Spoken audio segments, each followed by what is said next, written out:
in Raleigh's Village District.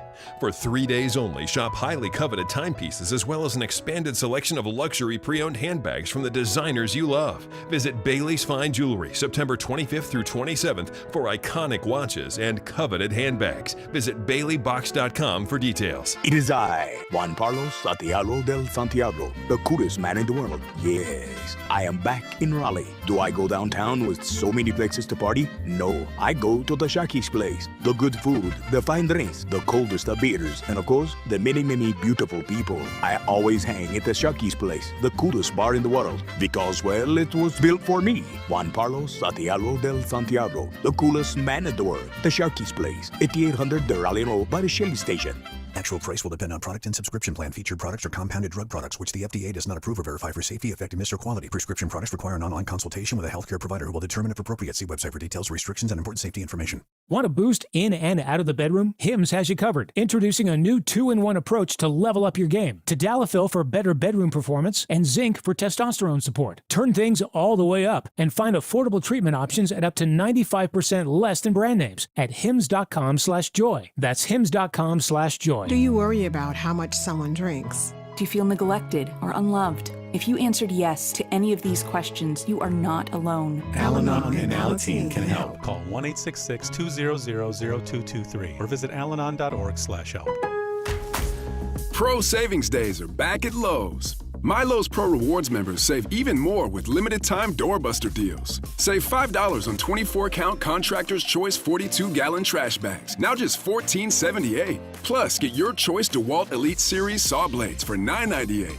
Not a Pro Rewards member? Join for free today at Lowe's. Valid through 9/17. Selection varies by location. While supplies last. Loyalty program subject to terms and conditions. See Lowe's.com/terms for details. Subject to change. I'm attorney Brian Ritchie. Big truck accidents can cause life-changing injuries, and life-changing injuries deserve life-changing money. I know big truck wrecks, and I know how to fight those big insurance companies. If you've been hurt by a big truck, contact us at richielaw.com. I'm on top of it. All of us have a role to play in promoting a mental health-friendly workplace. Learn more at whatcanyoudocampaign.org.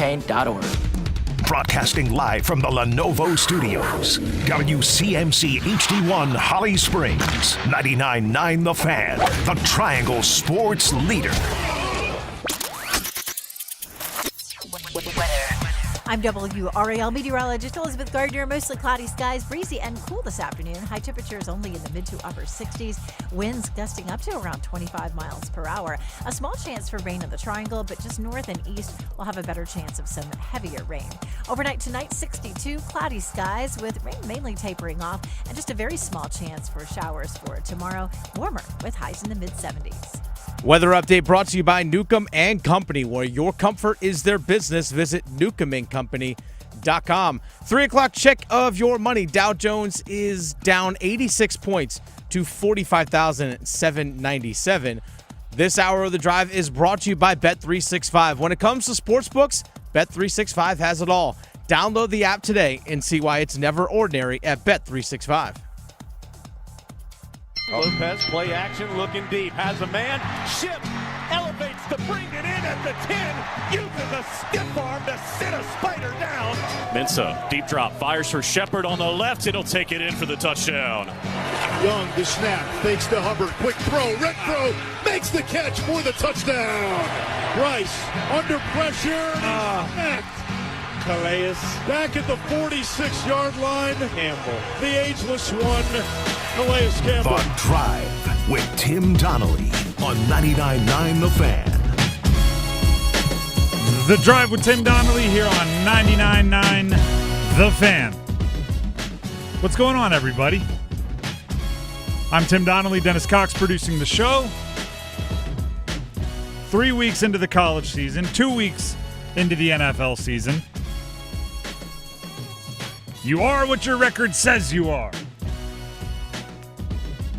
Right? We can agree on that? Well, we'll find out. There are a few things we can agree on. We can agree on downloading the 99.9 The Fan app. Do that. We can agree on the City Skateaway keywords being something that you should pay attention to, and we'll have the 3 o'clock hour, the keyword for the 3 o'clock hour that might win you a trip to Vegas in a little bit. And we can also agree on this 3 o'clock being the time for the Big 3 at 3.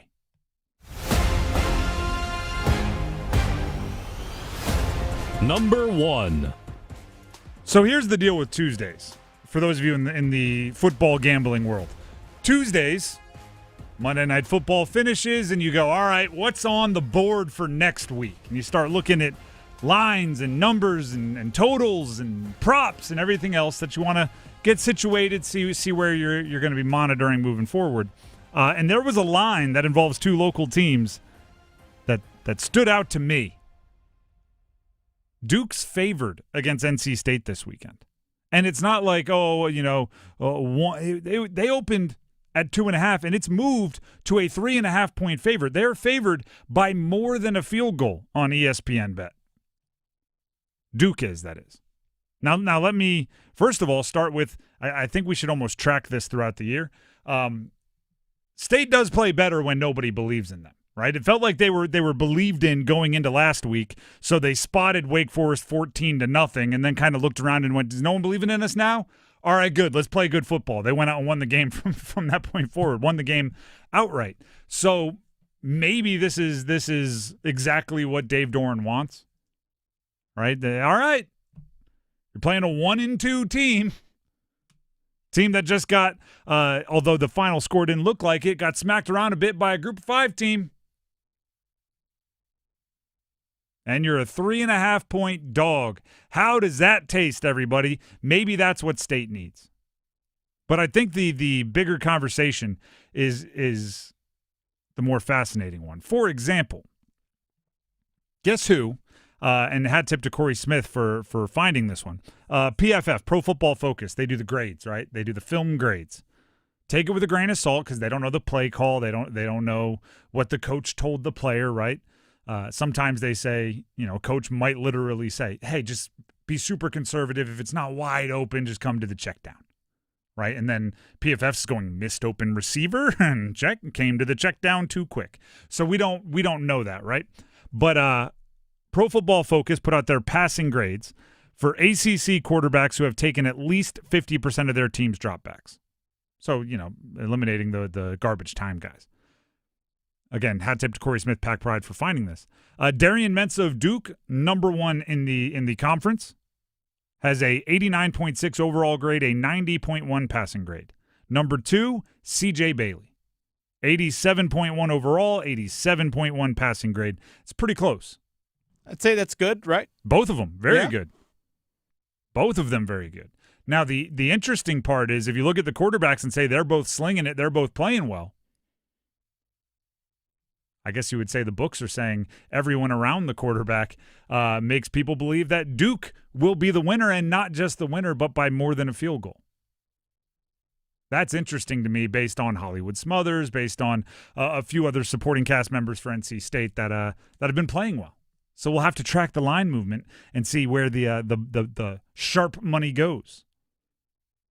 But Duke favored over State ahead of their Saturday tilt across the triangle. That is number 1. Let's get to number 2. Number 2. So the NFL had a doubleheader last night. First, the number 1 reaction is no more late doubleheaders. Goodness gracious, did that Raiders-Chargers game feel like it? I mean, I feel like I slept for 20 minutes last night because I stayed up to watch the game. If you didn't, if you're a UNC fan, I'll tell you something you missed. A completely different running back than what we saw from Omarion Hampton at North Carolina was wearing Omarion Hampton's jersey and out there on the field for the Chargers. Now, I hope, and for his sake, for UNC's sake, for anyone that has him in fantasy's sake, that it is a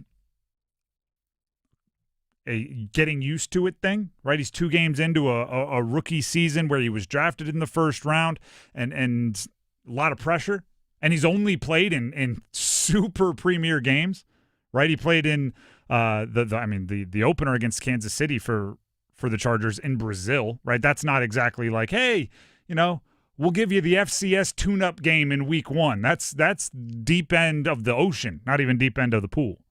Then Monday Night Football. That's another deep end of the ocean deal, right? There is no doubt in my mind that after watching Omarion Hampton for 2 years at North Carolina be an absolute bell cow and instinctively run and explode through whatever tiny crevices that the offensive line was able to provide for him, that Omarion Hampton was not acting like himself last night or last week for the Chargers. Now, this is going to sound weird for those of you that I don't know, take it literally, but he looks like he's thinking out there, right? Running back is about reacting and trusting instincts. It is part of the thinking has to, or all of the thinking, I would say, has to be done in practice, in walkthroughs, and film, and repped. So you get into a game and it's natural. Your footwork takes you to where you're supposed to run, almost as if you're on a magic carpet. And then once your instinct kicks in and takes over, you're reacting. It's why I think it's really difficult. You see it every once in a while. Actually, you see it this time of year a lot with young, like freshman running backs and also rookie running backs, where it was obvious that the play needed to be pressed inside. The running scheme needed to be given another moment to develop, and a running back bounces it out, and then they cut. That running back gets taken out of the game, and they're on the sidelines, and they cut to the running back's coach, either with the tablet or pointing, like, you got to keep it in. I'm going, oh, it's too late for that. That has to be something that's repped Tuesday, Wednesday, Thursday, and maybe it'll be run well the next week, right? Right now, his instincts say bounce that bad boy outside, and that reaction isn't something you can teach in 20 seconds on a sideline. I want Omarion Hampton to do more reacting and less thinking. This would be a bit ridiculous, but it's the furthest end of the spectrum example of what I want to do. I kind of wish Jim Harbaugh and Justin Herbert and whoever else is calling plays for the Chargers kept him out of the loop on most of it. They just went hand off to the right and just let his vision get him to where the blocking's supposed to be, because I almost don't want him thinking that guy's going to pull, and then if this pins down, I have to press against the hip of the guard, and I need to press it front side and then cut back. No. I just want him to get the ball, go right, and from there on, autopilot, because I've seen it for 2 years. The autopilot's pretty darn good. That's number 2. Let's get to number 3. Number 3. Do you realize we are a quarter of the way through the college football season? 3 games done. 3, and if you played week 0, maybe 4. I don't know. My guess is a lot of them have bye weeks. 3 games are done in a 12-game regular season. The reason why I started with, you are what your record says you are, is 25% of your resume is written.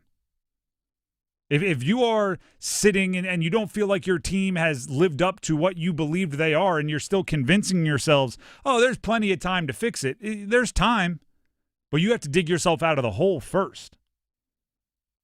Right? After game 1, if you had 10 rushing yards, I'm just using random examples, round numbers. You had 10 rushing yards, that's a problem. But you go, you know what? If we have 150 next week, our average bumps up a ton.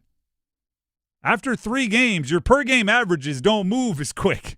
You know what I mean? You kind of are what you said you are. You got to run for 500 yards to jump up that much in an average.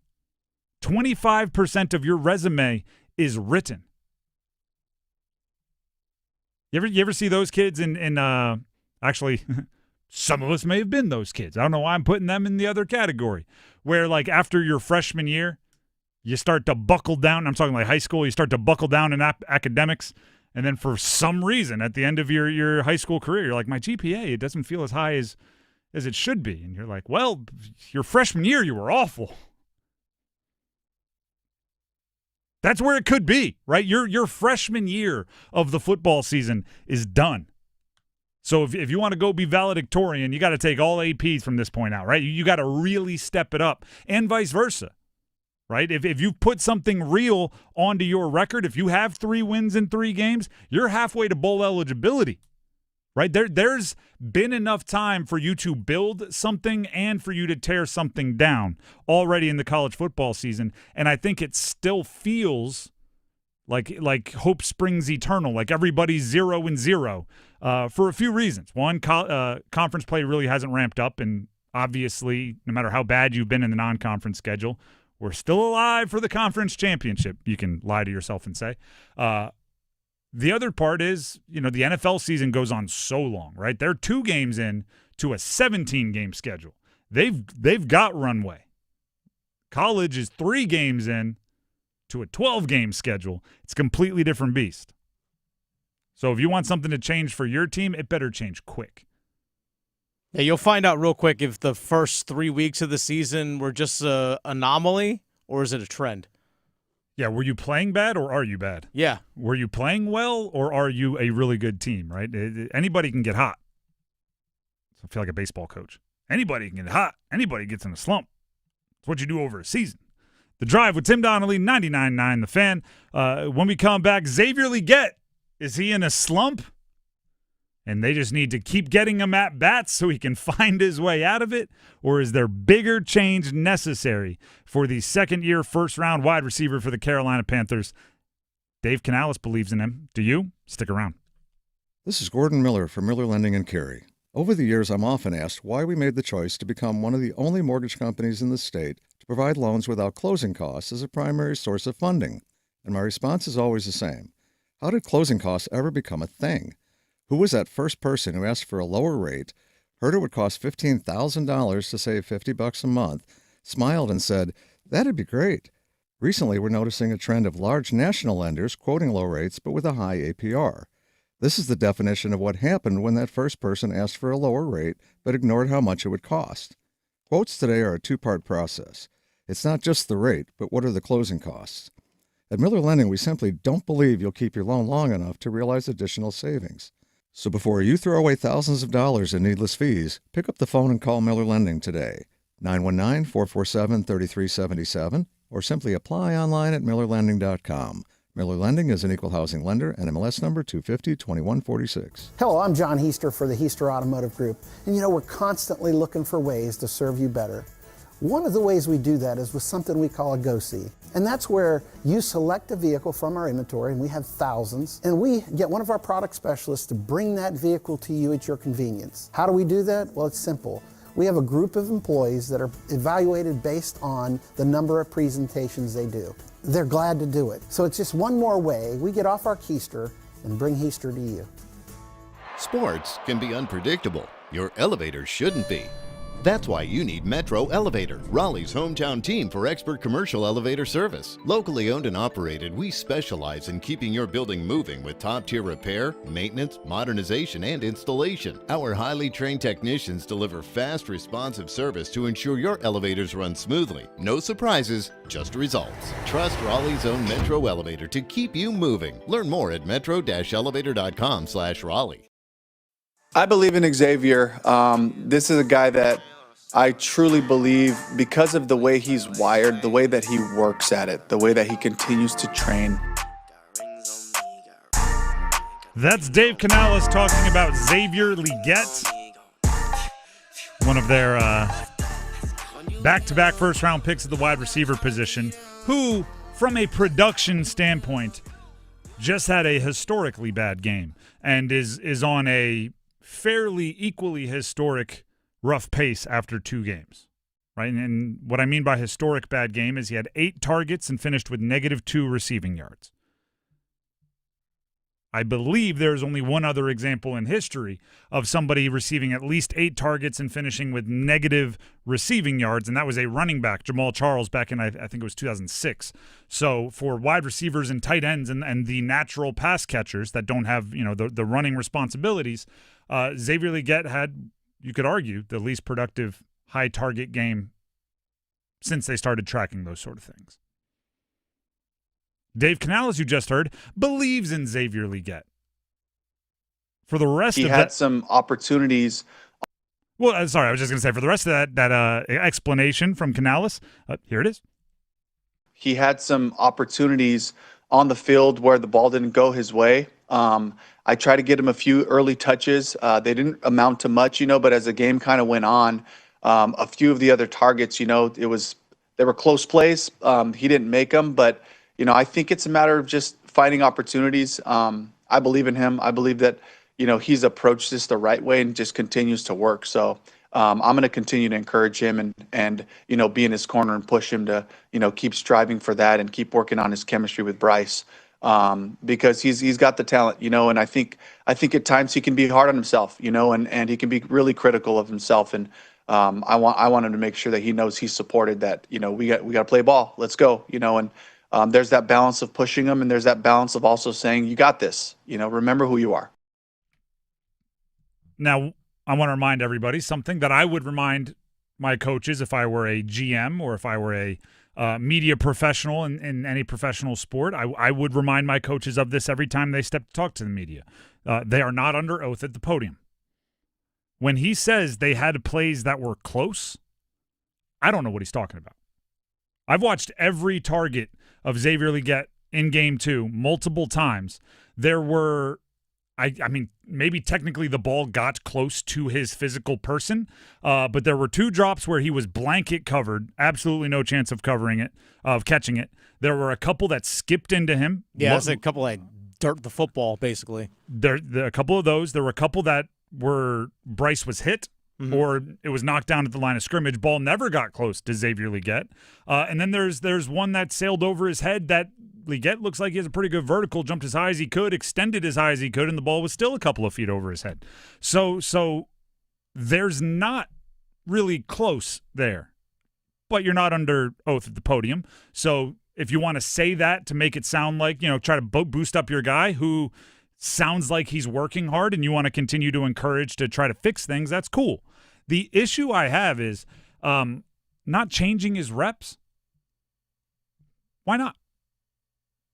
Because even if you think he's still a good player and he's still talented, even if you think many of the things you liked about him pre-draft are still in his skill set, you have to acknowledge that something isn't working, right? You have to acknowledge that maybe the skill set that you're excited about isn't best used in the way you're using it, or the skill set that you're excited about isn't something that meshes with Bryce the way you're using it. Why? You got to change something. And you have him for 4 years on a rookie deal if you want him that long.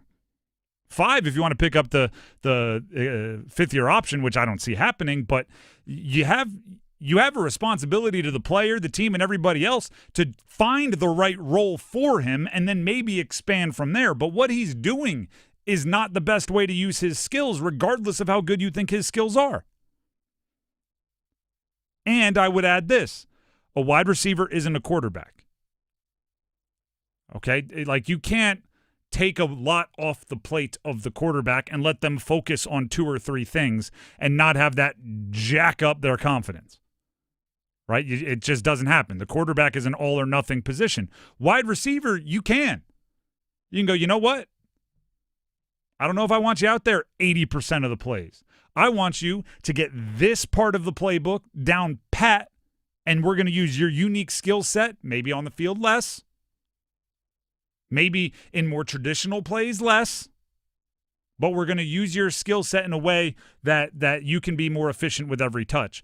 And I perused, right? I went through, like I said, I watched every Xavier Legette snap. I went back and watched Brian Thomas Jr. from the Jaguars. I watched Chris Olave from the Saints because I was just looking for guys that were getting heavy targets and weren't producing at levels that were expected. And I wanted to see if there was any similarities. And quite frankly, it was one of those deals where I watched a lot of tape and then went, all right, there's no similarities here. I don't think there's anything I can take away from those guys.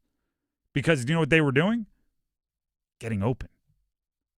Chris Olave was spinning around a cornerback on a double move and wide open for a touchdown, and Rattler missed him behind. Brian Thomas Jr. was getting open. He was making a couple business decisions, meaning he felt like there was a safety coming down to hit him, so he alligator-armed it and didn't catch it. He dropped a few, but they were getting open. Legette, if you watch a lot of it, there's not much separation. There's not much open. Could be scheme, could be route running, could be a whole bunch of things, but there's not a lot of it.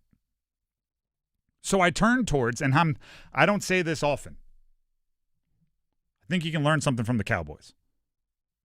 I think you can learn something from the Cowboys here. I found, after going through and looking for somebody, like I was looking for a specific role, Kevontae Turpin of the Cowboys. Okay? He has played this season offensively 42 snaps. That is 28% of the Cowboys' offensive snaps. If you're asking, Xavier Legette's played about 80% of the snaps. But Turpin has 6 catches and 4 carries. He has a touchdown through the air. He gets the ball on the ground. He gets the ball in the air. He's only out there 42 snaps. He has 10 touches. So a fourth of the time he's out there, he's getting the ball. And then he also has 8 kick returns and a punt return.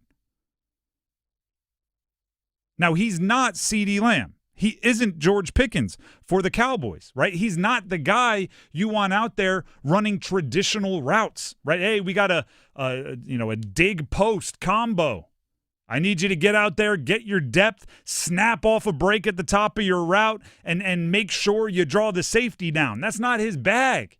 He's not a traditional wide receiver. He's not the guy that grew up going to wide receiver specialist camps doing ladders and running around hula hoops, for those of you that have seen the training videos on social media. Right? He's more of a raw athlete that you just want to take advantage of speed and awareness in space. He's got all that physical gift. Exactly. He really does. And it's just about finding ways to get you in space. And then here's the thing, right? Then every time you put Xavier Legette out there, and you feel this with Turpin a little bit when you watch the Cowboys, it feels like an event, right? The opposing team's defense has to know where you are and be aware of all of the different things you have in your bag of tricks. And then it opens up the opportunity for future improvement. Because don't get me wrong, I understand. You drafted him in the first round, and you want to get your money's worth. You want to get your picks worth. If Legette does well with, say, 30% of the snaps and a few more creative touches, then you inch him forward with opportunity. Does well, give him a little bit more. Does maybe eventually he ends up an 80% of the snaps wide receiver. It's just right now having someone out there that could even fathom being targeted 8 times and end up with negative receiving yards. And I'm not putting it all on him, but it might be a fit between him and others, right? The play calling doesn't work what he does.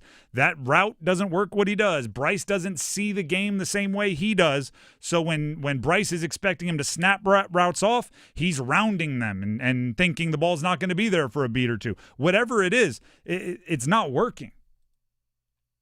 And if it's not working, you have to entertain changes. You can't just sit around and go, no, I believe in him because he works hard. He's in there grinding. It's like, great. He's a professional athlete that's not producing. Grinding, fantastic. That doesn't mean that you're not allowed to limit his work. You could be working ridiculously hard. If you're not producing, it's a what have you done for me lately league. It's a production-based business. All of these cliches are cliches for a reason. I like Xavier Legette. He appears very entertaining. He appears like a hard worker. We're not in the building, but I would assume, because so many people have said it, all of that is true. If he's not getting it done, he's not getting it done.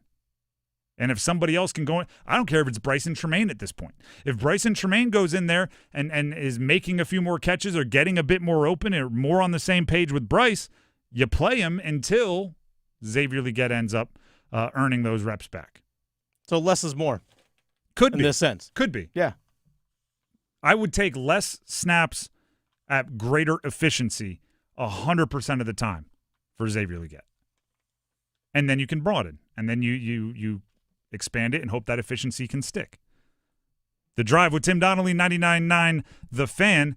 It's not a death sentence on his career. It's different than a quarterback. It's not a benching. You're not done.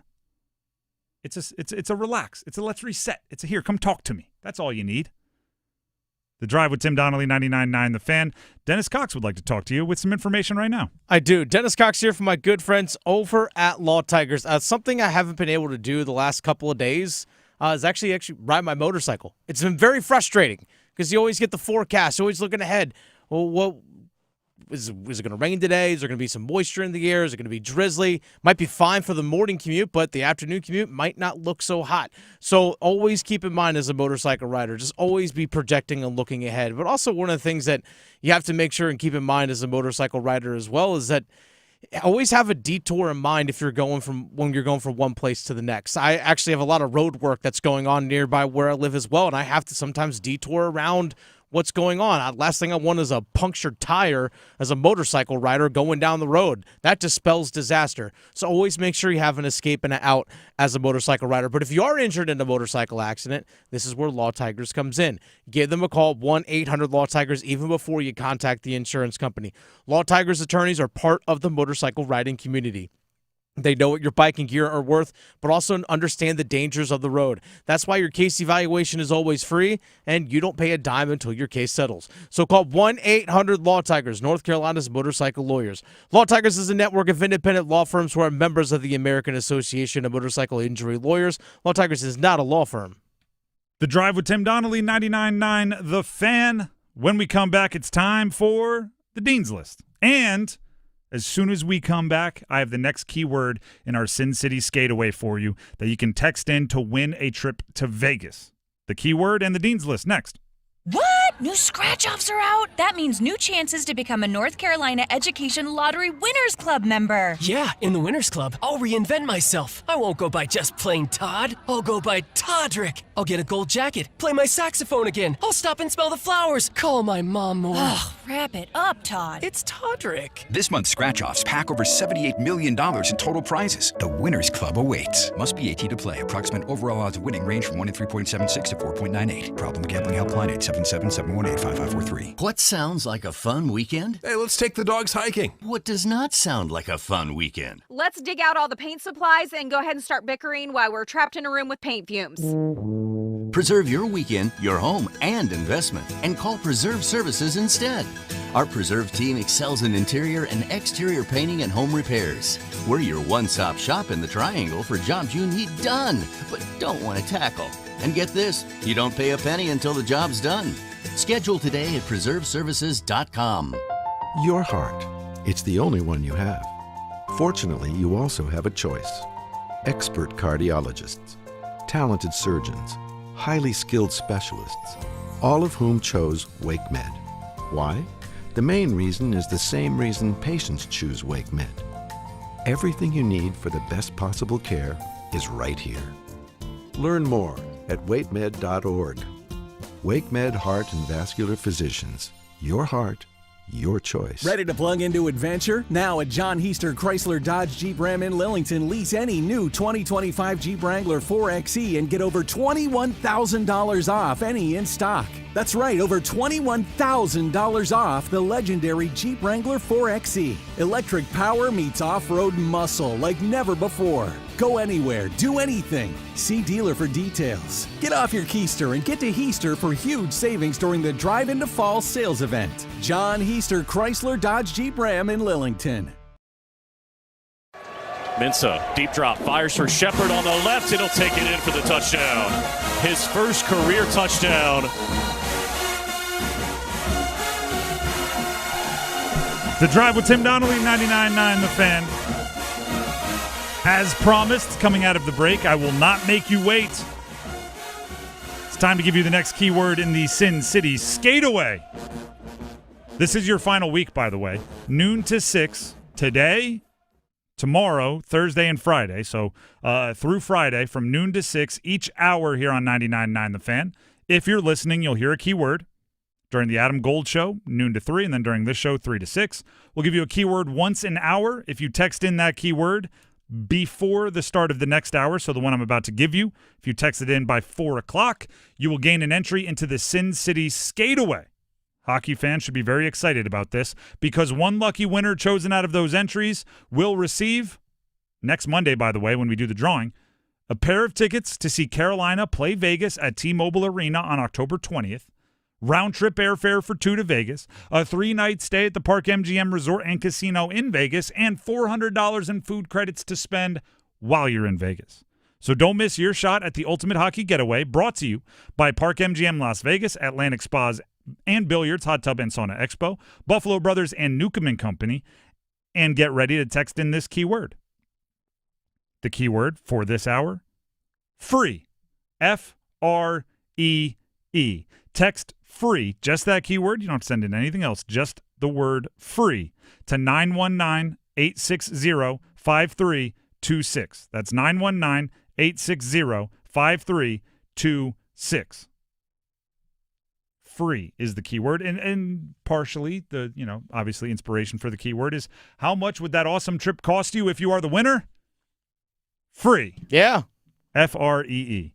Text it to 919-860-5326 by 4 o'clock for your chance to get this hour's entry. And oh, by the way, for an extra chance, there's more? There is more. Oh, okay. I feel like one of those infomercial guys. But wait, there's more. For an extra chance to win, join Victoria. That's Victoria from the Adam Gold Show. Thursday night, that's this Thursday, 2 days from now, at Buffalo Brothers on Lake Boone Trail. She'll be there for a sports watch party from 6 to 8. She'll have a QR code for you to scan, and when you do that, you'll score an extra entry into the Sin City Skateaway. So today and every weekday through this Friday, you can get one entry an hour from noon to 6, and there's one extra chance for you to get a entry, and that's by visiting Victoria at Buffalo Brothers on Lake Boone Trail between 6 and 8 on Thursday. Now let's jump into the Dean's List. Classes in session. Give a few extra accolades to those in the college sports world or those related some way, directly or indirectly, to the college sports world that we cover so dearly here in the Triangle. I'll get us started. How about Trey Yesavage? I don't know how to pronounce it. I know he is a former ECU pitcher who the other day made his debut. He was a 2024 first rounder, so he didn't spend much time in the minors out of ECU. Blue Jays brought him straight up to the majors, right? Pretty quickly. In his debut, 9 strikeouts, which is a Blue Jays franchise record for a debut. In a little over 5 innings, ended up being a no decision. But if that's not the most confidence-inducing thing on the planet, right? I don't know if my stuff's going to translate to the bigs. You step out there by the time you walk off the mound at the end of your first appearance. Oh, I've got the franchise record for strikeouts in a debut. I think my stuff is going to be good enough up here. That's pretty cool for the former ECU pitcher. Dennis, you have a Dean's Lister. I have a couple, actually. I want to hear him. Diego Pounds, Ole Miss offensive tackle, co-offensive player of the week in the SEC. Went to Millbrook High School right here in Raleigh. He's a senior there. Hey. He actually began his career, spent his first 2 years at Carolina, transferred to Ole Miss before last season, so he's in his senior year now. Second year at Ole Miss, co-offensive player of the week, or co-offensive lineman of the week in the SEC. So Diego Pounds from right here at Millbrook High School in Raleigh. And my next one is Trent Hidlay, NC State Wrestling. Oh. NC State Wrestling. He's actually an alum of NC State. Just won the Senior World Wrestling Championship out in Croatia at the, 92 kilograms, about 202 pounds. Won his weight class at the World Wrestling Championship, representing U.S. All right. That's local guy and USA on the uniform? Yeah. So he went to NC State, wrestled there until 2024. It's got to be cool to wear USA jerseys. Yeah, props to him. He was the 8th seed in the bracket. All right. Congrats to them for making the Dean's List. I have 2 more here. One, the Cal Bears and Jaron Kiave Sagopolotele, their freshman quarterback. Nobody gave them any chance, right? If you go back to the ACC kickoff in the preseason polls, I mean, whether you had them dead last, second to dead last, or third to dead last, nobody had Cal rising up the ACC or even perhaps the national ranks. They are 3-0 with wins over Oregon State, Texas Southern, and a pretty handy win against Minnesota. So they get the win over a Big Ten team. And now, right, because I was ESPN, their FPI and their SP+, their advanced analytics, ranked all of the undefeated teams remaining in college football. And in that article, they revealed that the analytics now has Cal favored in their next 6 matchups, including against Duke and North Carolina, which would put the Cal Bears, if they're so good, right? If the analytics are correct, would put the Cal Bears at 9-0 with a freshman quarterback. Maybe the ACC isn't dead. They just got one of their basement dwellers about to carry the squad. Conference of quarterbacks, baby. Let's go. They said, Clemson, relax. We got this. We got you. From the West Coast. Last one here, and this has been on the Dean's list for the last 5-6 shows, and it's just we kept running out of time, which I don't want to ignore, right? Because I think it's important. On the Dean's list, the people and the investigators and the what are powers that be that are chasing the gambling investigations across college sports. What was it, last Thursday? The NCAA announced that 13 men's college players from 6 schools were involved in gambling schemes, including point shaving and game manipulation. They added, according to the NCAA, players formerly associated with Eastern Michigan, Temple, Arizona State, New Orleans, North Carolina A&T, obviously that one hits home, and Mississippi Valley State are under investigation for gambling violations. They declined to name the athletes and the infractions until the process has concluded. I just say it because I think sports are important. I've kind of dedicated my whole career to covering it. And I think there are 2 ultimate secret sauces to sports. One is that they are completely fair, and 2, that they are completely unpredictable. This kind of takes both of them out of the running, right? There's when things happen in sports that are super cheesy, like a true underdog story, the out of nowhere, the Rudy happens, if it was scripted, we would go, that is a really corny Lifetime movie. But when it happens in sports, you're like, there's no way we could have predicted it. It's completely fair. That's awesome. And we just buy in because of what sports are. But if you know that somebody out there is throwing it, shaving points, that maybe the winner wasn't as deserved, or even more so, maybe someone that deserved to win had that robbed from them for artificial reasons, it takes away part of the secret sauce, right? It takes away part of the magic and the mystique of sports. So the more people they catch, this is going to sound gross, the better. Because I think, A, it gets those bad actors out of the mix, and B, it discourages future bad actors from going down that path because they know that there are those out there trying to catch them, right? There's a cat and mouse, and the cat is on the prowl. So I look at the Dean's list, and I say the people chasing gambling investigators. They're not chasing the investigators. The gambling investigators chasing the gambling perpetrators. Cops and robbers out here. The Drive with Tim Donnelly, 99.9 The Fan. Well,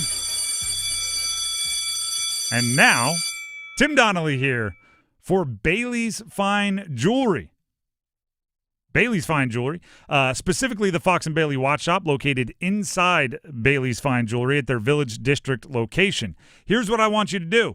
I want you to follow Fox and Bailey Watch Shop on Instagram, at Fox and Bailey Watch Shop. And partially because there's only so much I can tell you in this little portion of the show that I talk to you about Fox and Bailey, but really because you get to control the information you gather from their Instagram, right? It could be you could be watching for new arrivals when they have watches that are brand new to the store. They post about them. It could be to learn more about how to maintain and the actual mechanisms, the movements within the watches. It could be for the insider events, in-store events, rare pre-owned releases, limited edition drops, or it could be questions you have. Hop in their DMs. The extremely approachable and expert staff would love to answer your questions in the direct messages and to communicate with you about your watch needs and wants and your Grail watches and what they have in their pre-owned and vintage Rolex case and so many others. So it all starts with a simple follow on Instagram, at Fox and Bailey Watch Shop, or you could do it old school. You could actually go see what's in the store by going to the Fox and Bailey Watch Shop located at Bailey's Fine Jewelry in their Village District location. Just make sure whether you're hitting the DMs in the inbox or you're going out there old school and seeing them in person, you let them know that you heard about it from me on 99.9 The Fan. Say Tim sent you. With that being said, we will be right back with Duke favored over NC State in football. 3.5-point favorite, Blue Devils over the undefeated Wolfpack. How do you feel about that, Wolfpack fans? Stick around. At Howard Hanna Allen Tate Real Estate, you'll find the same family-owned real estate company you've trusted since 1957. But now they're bigger, better, brighter. They have more agents and more resources, which means more exposure to sell your home. Their proven expertise and innovative tools will help you find the right home around the corner or across the globe. And they invest in our local communities. Their promise to you is a homeownership experience that is different from all others. Visit howardhannatate.com to get started. It's bow time. Fumbling the food on game day? Rookie move. But you know Bo can make your tailgate a winner, breakfast, lunch, or dinner. Because the Carolina Legend has everything you're craving. We're talking crispy, juicy chicken loaded with real southern flavor, fluffy scratch-made buttermilk biscuits, and all the fixins to feed your whole crew faster than you could say touchdown. Be the MVP this season and let Bojangles do the cooking. Order your tailgate today. It's bow time. Planning a tailgate? Then it's bow time. Bojangles has everything you need for the perfect tailgate, no matter how many fans you're trying to feed. There's the original tailgate, the super tailgate, and for a really big crowd, the jumbo tailgate special. And if you like your chicken off the bone, choose the Supreme's tailgate special that includes 12 perfectly seasoned tenderloin fillets. So grab the tickets, get that Bojangles tailgate special, and go. It's bow time. Is your heating and air system handling the hot weather okay? Call Nukem & Company to ensure your system is running at peak performance. As a Comfort Contract customer, you'll get priority service and a 15% discount on all HVAC and plumbing service calls and repairs. Nukem & Company, your independent trained dealer, has proudly served our community for more than 70 years, delivering reliable comfort and peace of mind. Call 919-862-3000 or visit nukemandcompany.com. Nukem & Company, your comfort is our business. Are you trapped in a high-rate mortgage, watching your hard-earned money vanish every month? Stop. Right now at Loan Pronto, they are delivering the lowest mortgage rates in 3 years. Hey, it's Dennis Cox. Loan Pronto's rate reduction home loan program is a streamlined, low-cost way to slash your house payments by hundreds of dollars a month. Lock in a fixed rate as low as 4.99% APR and close in as little as 2 weeks. No appraisal needed in most cases. And here's the kicker. You can skip your next 2 house payments entirely. Don't wait. Rates this low won't last. Call Loan Pronto now for your free, no-obligation quote. Loan Pronto is amazing. Imagine lower payments, more money in your pocket, and a fresh start with a better mortgage. Call 919-381-1760 or visit loanpronto.com to lock in your new low rate and skip those next 2 payments. Don't let the high rates hold you back. Call 919-381-1760 or go to loanpronto.com right now. Equal housing lender, NMLS 1661781, subject to lender approval, NMLSconsumeraccess.org. Under center is Bailey, left hashes. Takes the snap. It's a drop back, dump off, end zone touchdown. Justin Jolie leaks out after the snap, and he catches it with 2 hands. Near side of the right end zone, and the Pats on the board. Was thinking you were gonna stay here with me. The Drive with Tim Donnelly, 99.9 The Fan. Day number 3. I don't understand these things you try. So also, a little bit of a reminder here. Please head to the App Store, the Google Play Store. Download our 99.9 The Fan app. Right, we're about to talk about NC State and Duke playing football this upcoming weekend. And if you are a fan of either of those teams, the app should be one of the first things that like pops up on your home screen on your phone, because that's where you can find a ton of content, a ton of conversations about your favorite teams. They can sort in the app, so you only see the teams you care about, right? Maybe there's a rivalry going on and you like, I don't know, a certain shade of blue and you hate the other shade of blue, or you just can't stand red, or you love red. And whatever it is, you can kind of make sure that you're only exposed to the to your side of the rivalry. And then on top of that, Canes and Panthers and everything else, and our live streams and our YouTubes and our prizes that we're going to be giving away. Matter of fact, download the app right now, and when you do, make sure you register. And when you register, put in your name, your birthday, and a real email address, one that you would actually notice if we sent you an email that says, hey, you win, because registered users will have a chance to win some early sign-up prizes, the first of which we have announced, is a pair of tickets to the Clemson, North Carolina game at Kenan Stadium in Chapel Hill on October 4th. So we can do some math, right? There's, 6 Super Bowl champions, Super Bowl rings on Bill Belichick's head coaching mantle. There's 2 national championship rings on Dabo Swinney's head coaching mantle. So there's a lot of hardware in that matchup, and you could go for free. All you have to do is download the 99.9 The Fan app, register with an email that you will notice if we say, hey, you win tickets, or hey, you win Enterprise that'll be coming down the pipe shortly. We have other prizes that are also cool, but you got to download the app. You got to register. Did I miss anything, Dennis? If you've already registered and your email's already in, you're good to go. Can they change their email if they put in a junk email? They probably go in and edit that, right? Yeah, you can go edit your profile. If you have an email that you send everything that you don't check for when you sign up for things and you're trying to get free samples and stuff, go change that just so you actually get the prizes. Trust me, they're prizes that you want. All right, now, I talked about this earlier, but I was looking at the betting lines for this upcoming weekend. Partially because if you see a line you like, pounce on it, right? As every gambling ad tells you, lines and odds are subject to change, right? So if you see one you like and it's a Tuesday, lock it in. If it moves further in your favor, you could always make another bet. So I was looking and I saw Duke was favored when I first saw it against State this upcoming weekend by 2.5. And I went, wow. State 3-0, Duke 1-2. They're seeing something that the records don't see. Could be strength of schedule. Could be a dormant beast waiting to be awoken in Durham, whatever it is. And then I checked right before the show, and it was 3.5. So it's growing in favor.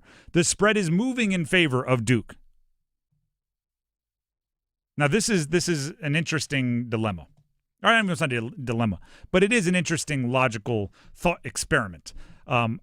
I get if you look at the 2 rosters and say Duke has a more hyped, more talented, prior to the season, more proven roster. And I'd also understand if you looked at it and say NC State has put the better overall product on the field. And I guess the question is, which do you think translates more into better play in the future, right? I always love when the analytics crew make a prediction, and then you're like, what? This team is 6-0, and this team is 3-3. And they're like, yes, but our equation is designed to predict the future, not what they've done in the past, and we think this team is going to be better moving forward. That could be one of those things that's in favor of Duke. Duke's defense has given up big points to Illinois. It felt like big points to Tulane, although they ended up kind of keeping it close. And while Duke's offense has put up big production stat numbers, they haven't really done enough of the scoring of points. Meanwhile, State has rotated through things that they'd like to do better, like on a game-to-game basis, right? Their run defense works, then it doesn't, then it kind of does. Their passing offense works, and then it explodes, and then it's not as good. Hollywood Smothers couldn't get going against ECU, and he's been unstoppable since running the football. So there's goods and bads on both sides. So I thought maybe we'd hear from some of the coaches. Dennis, we're going to go through some of this audio. I'll just queue up the ones that we're looking for. Let's start with, and I always love when it's like, Duke's favored and everybody's excited about Duke. And then you look at the clips that we grab from Manny Diaz's media availability, and it's like, why the defense has struggled, why they're giving up too many easy plays, all of these other things. And it's like, well, maybe what he's talking about indicates. So let's start with that, where their defense has struggled so far this year from the head coach of the Blue Devils. Run defense has been pretty good about where it normally is. It's just our pass defense is far from where it was. And maybe some of that's to be expected, losing, not having a Terry Moore, losing a Jalen Stinson, a Josh Pickett. But we're going to have to grow up in a hurry in our secondary, especially because we're facing the best passing offense, the best quarterback, and group of wide receivers, tight ends, running backs that we've played over the course of this year. And I think part of that is what's getting us on third down. I think it's similar in both games, the last 2 games. We've had a chance in third down and longs. In the third quarter, when we had a little bit of momentum in the game, to get the ball back to our offense, and we keep allowing third down conversions when we should be getting off the field. And that's really where we're giving away the chance to establish control of the game. All right. Very, very analytical way to look at it, right? This has been where it's supposed to be. That is where it's supposed to be. We need to do better here. I'm leaning on Duke in the same way that I think a lot of people are, which is I I think we maybe were ahead of ourselves in expectations for that team. So in watching some of what their defense has done is underwhelming to us. Right? I mean, their linebacking core, if you remember, they had like the 2-4-7s and the on-3s had a true freshman All-American in their linebacking core. They had a returning 100-tackle guy. They had very impressive resumes. They had an All-American at corner and an All-Conference at safety. They have what looks to be a future pro coming off the edge. There's a lot. They had a schemer in Manny Diaz who's been doing it a long time at a high level. So the fact that, they're looking at even aspects of what their defense has put on the field and going, well, actually, that part's been pretty good, and maybe we were just expecting great.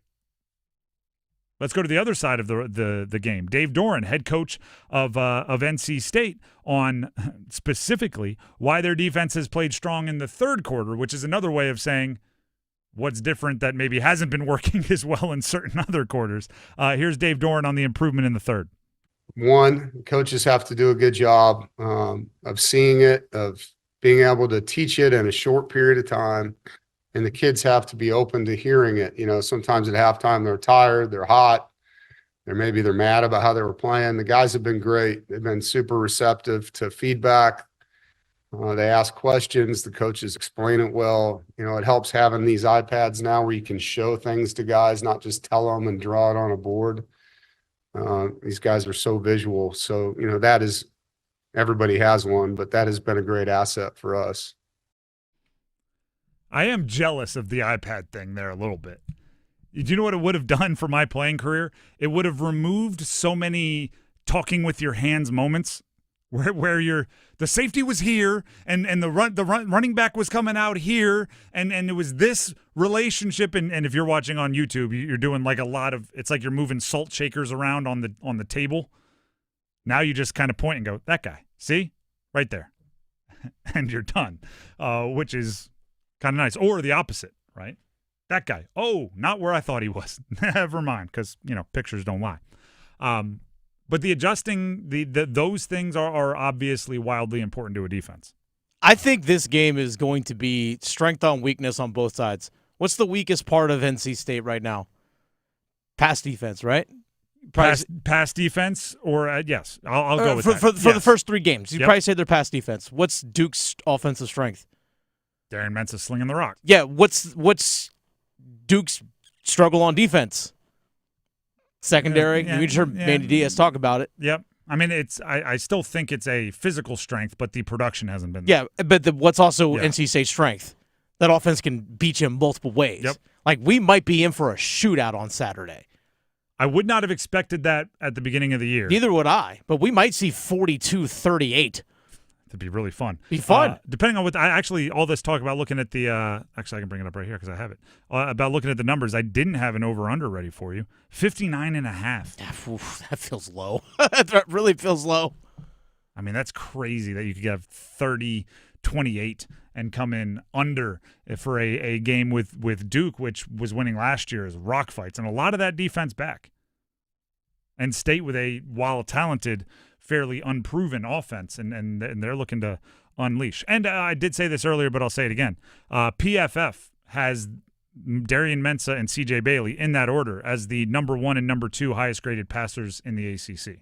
Number 1 and number 2 in passer grading from Pro Football Focus, watching their tape. So maybe it is time for Duke and NC State to go full Big 12. It's time for them to just go full Colt McCoy against Graham Harrell in 2008. Was it 2008? It's a heck of a reference, though. Thank you. There was also Sam Bradford was in the mix there somewhere.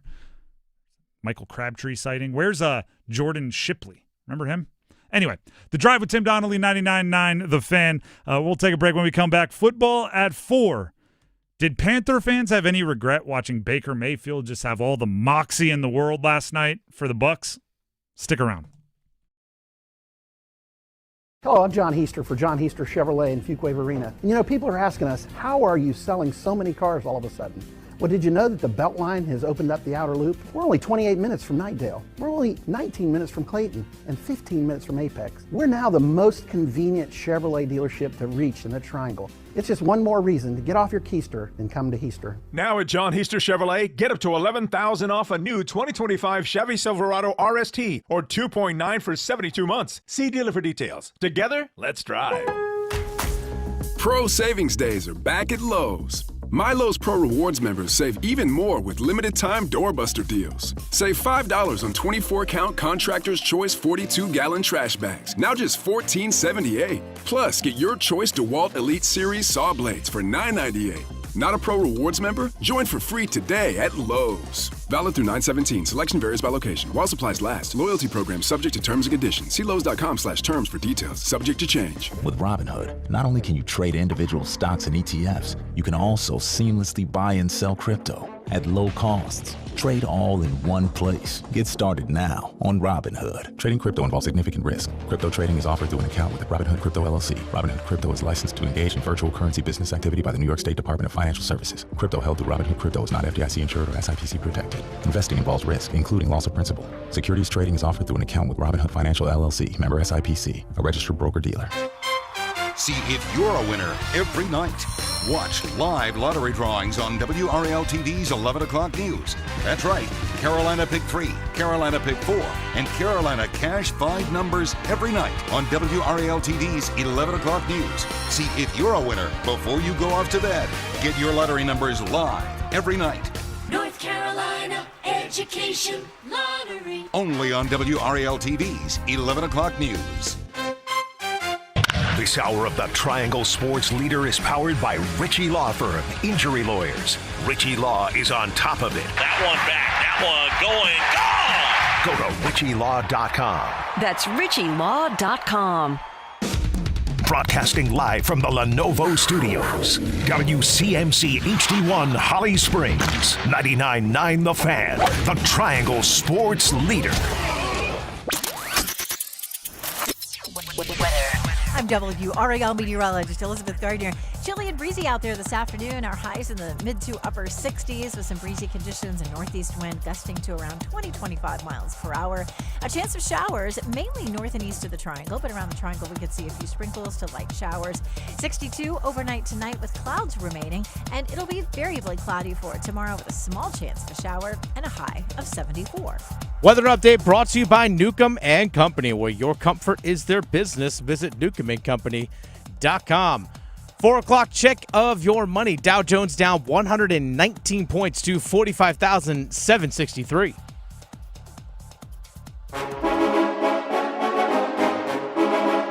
Let's move the chains. Time for football at 4. The Drive with Tim Donnelly, 99.9 The Fan. Isn't it frustrating? And maybe I should be speaking directly to two fan bases here. The Cleveland Browns and the Carolina Panthers. Isn't it kind of frustrating to know you had a quarterback like Baker Mayfield in your facility, on your roster, on your game field, and you didn't recognize or trust yourself to bring out what he's been able to do for the Tampa Bay Buccaneers? Because last night I'm sitting there, I'm watching Monday Night Football, and all you see is Baker Mayfield making like it factor play after it factor play after it factor play. And you're going like, they couldn't see it? They couldn't bring it out of him? They had him just the, no helmet headbutting people on the sideline. That's what the Panthers had Baker Mayfield doing. They had him in, and then you think, wait a second. Sam Darnold was also there. And last year he was, until the last two games, the final game and then the playoffs, he was darn near an MVP candidate. They couldn't get that out of him. Matter of fact, they let him leave and then traded away the farm to trade up and get the number 1 overall pick. Here's the thing. The hard part about finding the quarterback for the Panthers, and I'm putting Bryce Young in this journey, right? I don't know if it's the end of his journey. It's appearing as if it's getting more difficult to imagine a long-term future, but I'm not saying it's impossible. The hard part about the quarterback journey for the Panthers is that it's not just about finding a player that can do it all physically. Make the throw, execute the run play, make the decision. It's not just that. You also have to have like a culture-changing personality. And I think I know it's not overlooked, but I think it might be undervalued about Cam Newton's time in Carolina. Right? Because when you bring up Cam Newton, somebody is going to talk about he was polarizing, or he always danced, or he was brash, or whatever, right? That's the arguments about Cam Newton. And I don't think people realize how important it was to have somebody walk in the room, and just by his presence, whether it was going to happen or not, you knew he fully believed we're not going to stink anymore. And if you don't have that at the moment you walk into the facility, I think it's tough to be the guy that turns it around. Right? Think about there's a handful of examples throughout history, right? Joe Burrow going to Cincy. Walked in with all the Joe Burrow, Joe Burr, Joe Shiesty swag. Walked in there and said, I know the Bengals have stunk for a long time. We're not going to stink anymore. And then they pretty much stopped stinking right away, which is kind of crazy. And Cam Newton did the same thing. Just walked in, and by their force of personality, everybody was either believing or they were probably leaving because they were annoyed by it all. I just have this vision of Bryce Young walking into the facility, and instead of saying, guys, I'm here, it's different, don't worry, I got it. Instead, he's saying, like, fellas, if we all work together and, have a few things break our way and really get into our playbooks, that, maybe one time in the future we could be a good enough team to compete for the division and beyond. And it's just not as forceful. And by the way, I don't think you can force that on somebody, because there's nothing like, I don't want anybody doing a Cam Newton impression. You know what I mean? I don't want anyone doing a Joe Burrow impression, because that comes across as just cringy and nobody's going to follow that. Like, it has to be in you. It has to be a part of you. Baker Mayfield, when he came to Carolina, although I think he has some of that now for Tampa, he didn't have it when he came to Carolina, right? He had just been beaten down by the Cleveland everything. Remember, it was like Odell Beckham Jr.'s dad was talking trash to him on Twitter, putting up highlight films of just missed throws. And it was like he showed up in Carolina just a worn-down quarterback. And because of that, I don't think it was ever going to work out in Carolina. Which, by the way, I want to give a hat tip to our listeners. Because yesterday I'm watching the game, and I just fired off a tweet. Like, isn't it a bummer that Carolina had Baker Mayfield in the facility and couldn't recognize it? And a bunch of fans said, yeah, but it wouldn't have worked out even if they did try to keep him, even if they gave him the $100 million, because it was the culture, and it was the organization, and it was the fit, and he needed to go somewhere else to flourish. And it made me think, like, yeah, that's probably true. It's probably true. And also, his time in Carolina probably was part of the rehabilitation process that ended him in Tampa as a guy that is about to get paid. Even additional, he already had a $100 million contract, and he's going to get paid again. So there's two ways to look at this. And I thought it was interesting. Dennis and I brought this up to Dennis. Like, hey, I was watching the game. I was thinking this, right, planning the show. A little behind the curtain. And Dennis, your first, give me your, I hope you remember it, the very first reaction you had. If not, I can nudge you in the right regarding direction. Baker Mayfield? Yes. I think and Sam Darnold. And Sam Darnold. Is that those guys also went to places where Sam Darnold, for example, went to the 49ers and got to sit behind with Kyle Shanahan. Baker Mayfield, during the season, the part of the season that he played with Carolina, they decided, hey, like, you know what, go ahead and let me go. And he goes to the LA Rams and gets to sit and learn from Sean McVay, and actually played and started 4 games there with Sean McVay, 2 of the best offensive minds in the NFL. Is it a coincidence that those 2 guys go other places and flourish? And also Kevin O'Connell with Sam Darnold as well. Is it a coincidence that those guys flourished in those places? I don't think so. So there's two ways to look at it, and I'm glad that I nudged you in the right direction and you knew exactly what I was going for. Right, because the question becomes, why isn't Carolina a spot where guys can come and flourish and have that reset and you can realize the potential?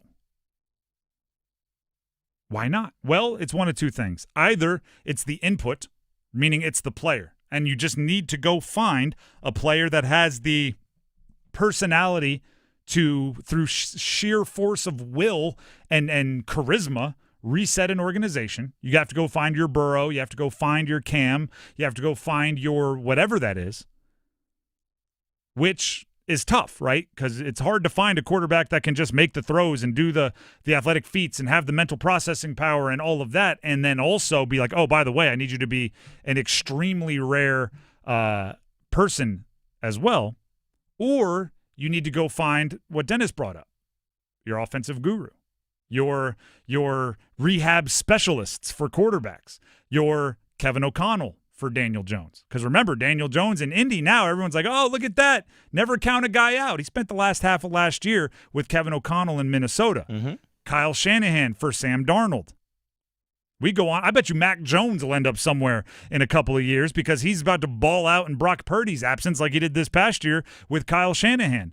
You mentioned Baker Mayfield getting the reset with Sean McVay. Like you go to one of these true gurus, you get the reset, you get kind of your crash course and let me fix you, and suddenly you end up somewhere else playing better. I think Dave Canales was supposed to be that. Right? You hired him because he had worked with Geno Smith. You hired him because he had worked with Baker Mayfield. You hired him because you thought that way you could join the ranks of those other coaches. Hasn't worked out that way, at least not for Bryce. And like, you know, when Andy Dalton went in there last year, it's not like he was playing the best football of his career. He had a couple bright spots, but it turned back into a pumpkin pretty quickly. So you have to be aware of what you got. You have to be aware of the people you bring in and the coaches and what you expected them to be versus what they are. Because there's a world. I actually want to prepare everybody for this. And matter of fact, I don't only want to prepare everybody for this for your own well-being. I want to save myself arguments in the future. I want to save myself time on my phone, typing away back at all of you. There's a world where I and many. I'm not 100% there yet, but I and many say you got to get rid of Bryce. And then he goes somewhere else and relaunches his career and turns into something. I don't want everybody to then turn around and go, I told you he shouldn't have left. Because the fact that he might thrive somewhere else doesn't mean he would have figured that out and thrived in Carolina.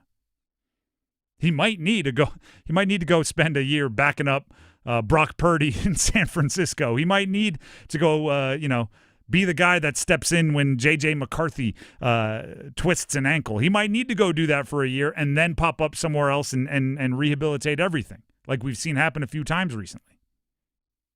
Right? And then once that happens, who knows? But the thing I want to get ahead of is I don't know if the structure, I don't know if the pieces, I don't know if the environment is there for a guy to figure it out in Carolina. And until that's all in place, you have two options. You find your personality-driven, inevitable quarterback that's going to figure it out regardless, or you go find finished products. And then you're spending a ton on the free agency market or the trade market for, like what the Rams did with Matt Stafford or something like that. Or you're going to find somebody who already has all the answers and you're just bringing them in ready-made, which is expensive and doesn't make sense until the rest of your roster is built up and the Panthers aren't there anytime soon. No, they're not. So how do you go about doing it? Is it the coach? Is it just because of bad ownership? Yes. Because they brought in Frank Reich. Didn't work out, obviously. Not that he was great in Indy. I will give Dave Tepper credit for one thing. What? It appears as if he knows what he needs. Okay. I'm not sure he knows what it looks like, right? The analogy for me would be Like if you know what part you need to like fix a car or something, and then you walk into the car shop and I'm just like, I know I need a left doohickey. I've got no clue what a left doohickey looks like, right?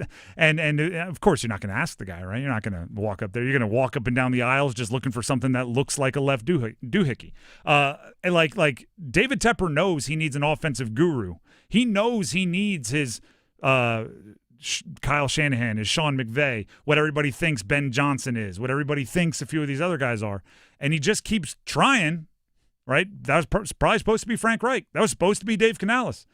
He's just, going in there looking for a carburetor piece, and he's walking out with a tailpipe going, I got the carburetor piece. It's like, all right, you at least you tried. You knew what you needed. You just didn't get it. Or you wait for your generational quarterback, right? You wait for your Jaden Daniels, your whoever you think is that dude, and then you make sure you are the worst team in the league that year, and you go get him. You wait for your generational Andrew Luck-style prospect, which, who knows when that happens? You might be waiting. I don't see any in this upcoming draft to get ahead of that. Isn't it funny how those Arch Manning conversations really quieted up? The Drive with Tim Donnelly, 99.9 The Fan. That is football at 4. And hopefully I got ahead of some conversations, but you can continue to have those conversations in our 99.9 The Fan YouTube live stream. Down there in the comments, we'd love to hear from you. Trust me, it's there. What's going on, everybody? Waving to everybody out there in YouTube world. Thank you for the participation. Now, Dennis has something he'd like to tell you. I do. Dennis Cox here for my friends over at Law Tigers. I'm speaking about making good decisions, obviously planning for the future and making good choices. We always talk about it in sports. We just had that conversation now. It's no different than being a motorcycle rider. Make sure you find, if you're maybe getting back into riding for the first time for the first time in a long time, or maybe you're a first-time rider, make sure you find the bike that actually fits you and fits what you want. You don't want to get, if you're riding around downtown Raleigh, you don't want to get a big 850-pound motorcycle that can't really handle tight turns. That's not going to work for you. Just like in sports, finding the right personnel that fit your system. Find the right bike that fits what you want to do and the style of riding that you want to have. It's all about finding the right fit. So make sure you have that in your mind before you purchase a motorcycle. But if you are injured in a motorcycle accident, let's say you are riding around downtown Raleigh, you accidentally get hit, it can happen. This is where Law Tigers steps in. Give them a call, 1-800-LAW-TIGERS, even before you contact your insurance company. Insurance companies, let's be honest, they want to give you the least amount possible. Law Tigers, they are part of the motorcycle riding community. They know what your bike and your gear are worth, but most importantly, they understand the risks of being out there on the road and what you're going through after an accident. That's why your case evaluation with Law Tigers is always free, and you don't pay a dime until your case settles. So call 1-800-LAW-TIGERS, North Carolina's motorcycle lawyers. Law Tigers is a network of independent law firms who are members of the American Association of Motorcycle Injury Lawyers. Law Tigers is not a law firm. The Drive with Tim Donnelly, 99.9 The Fan. Right on the other side of this break, the next keyword for you to potentially win a trip to Vegas. Sin City Skateaway keyword and the ladder challenge coming up next. Finally. Yes, finally. There's an app for 99.9 The Fan. Finally! Listen to your favorite hosts, your teams, and live sports action. Touchdown, Philadelphia! They are destroying the Chiefs! And every podcast episode at your fingertips, anytime, anywhere. Available for Apple iPhone and Android phones. Download the 99.9 The Fan app today. Powered by Aspire Money Management. If you've got a gas-powered engine, keep it running like new at every fill-up. Stable in-season protection is your engine's preventative medicine, cleaning and protecting the entire fuel system in season. In outdoor power equipment, prevent gum and varnish buildup that could cause a rough or non-running engine. For cars and trucks, increase fuel efficiency and power by removing deposits, ensuring your engine's long-term health. Stable outperforms the competition in independent lab testing. So at every fill-up, start with Stable. If you're 55 or older and into that whole saving money thing, T-Mobile has an exclusive phone and internet bundle just for you. Right now, get 2 unlimited phone lines plus 5G home internet for just $30 each per month with AutoPay, plus taxes and fees.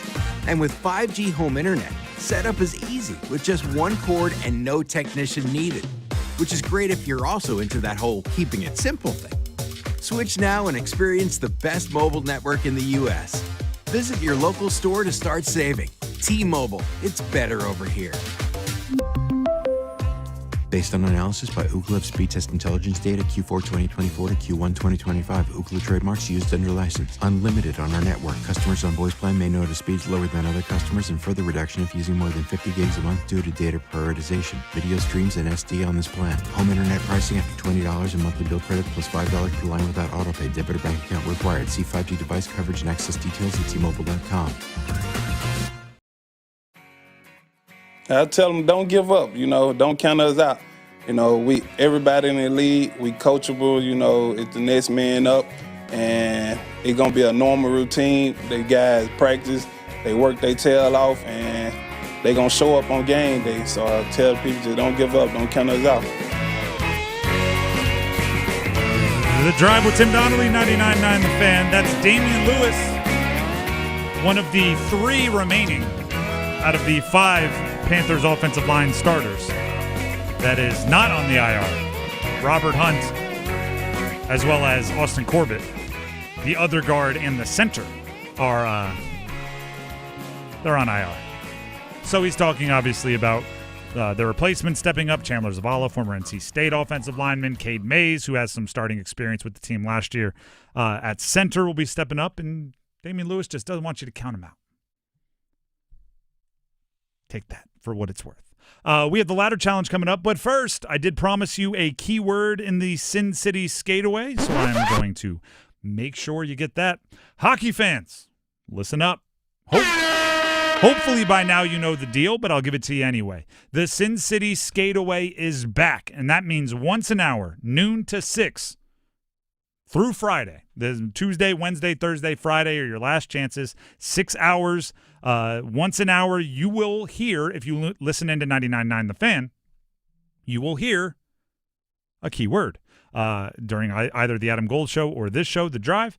And if you hear that keyword and text it in before the start of the next hour, that will be an entry into the Sin City Skateaway, where you could win the ultimate Vegas hockey trip. A pair of tickets to see Carolina play Vegas at T-Mobile Arena on October 20th, round-trip airfare for 2, and a 3-night stay at Park MGM Resort and Casino, along with a $400 food credit to spend while you're there. All of that can be won, but you need entries, and you can get one an hour from noon to 6. For this, oh, by the way, don't miss your shot at the Ultimate Hockey Getaway, brought to you by Park MGM Las Vegas, Atlantic Spas and Billiards, Hot Tub and Sauna Expo, Buffalo Brothers, and Nukem & Company. The keyword for this hour is wing. W-I-N-G. Wing. W-I-N-G. There you go.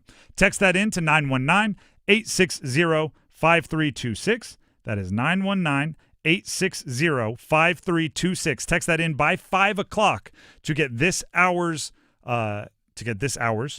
entry into the Sin City Skateaway.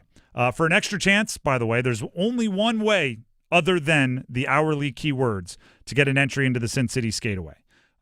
You can get once an hour through Friday. That doesn't change, but there's one extra chance, and that's by joining Victoria from the Adam Gold Show this Thursday night at Buffalo Brothers on Lake Boone Trail. She'll be there for a sports watch party from 6 to 8, and she will have a QR code for you to scan and score an extra entry into the Sin City Skateaway. So that's the only way other than listening to 99.9 The Fan and texting in the keywords by the start of the next hour for you to get an entry. All right. That's taken care of. Here on The Drive, we move forward. We plow ahead to the ladder challenge. Oh, my God! And for the 20-foot ladder with a spear on Jeff Hardy. For the love of God, Jeff Hardy may be broken. Smack dab in half. Ladder challenge, where Dennis and I compete in low-stakes gambling that hopefully becomes high stakes over time. It's kind of off the principle of compound interest. It's a monthly award. We start with $10, monthly competition. We start with $10 each. We place a bet that is quote unquote likely to win, -500 to -1,000 odds. If you win, you roll over the stake and the payout into the next day. You do it again and again and again.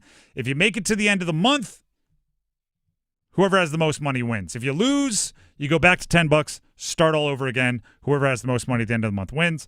Last time we did this was actually Friday because yesterday so many of you called in during Monday Sound Off. We just rode that out. So I had the Eagles plus 12.5 versus the Chiefs. They won outright 20-17.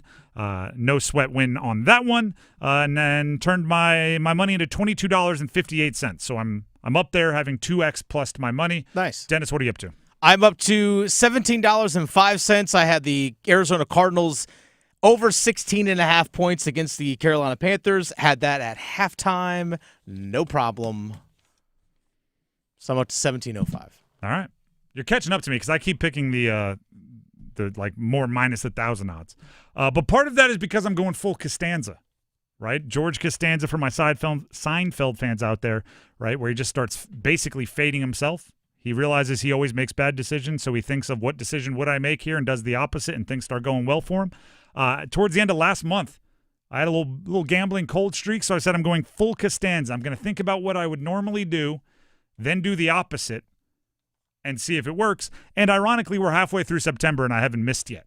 So I'm just going to keep going full Costanza. I'm just going to keep doing exactly the opposite of what I normally would do. So I had to stop myself today. Started looking for my ladder challenge bet. And I was going into Major League Baseball because that's really all that's going on. I was dabbling in some weird tennis that I didn't even know, but I couldn't find one that was in our odds parameters. No maxing yet? Not yet. Hopefully it's soon. But then if you listen to this show, I tend to overthink some things. I overanalyze. I dive in. I get equations. I take notes. I do all of that. So I started doing that, like looking for a bet that I wouldn't normally take. So I was looking for, which pitcher hasn't struck out guys recently and maybe is due, but then I would pick that they're due, so I'm going to pick against them. And then I went, no, you know what? The thing that I should do to fade myself is absolutely no analytics.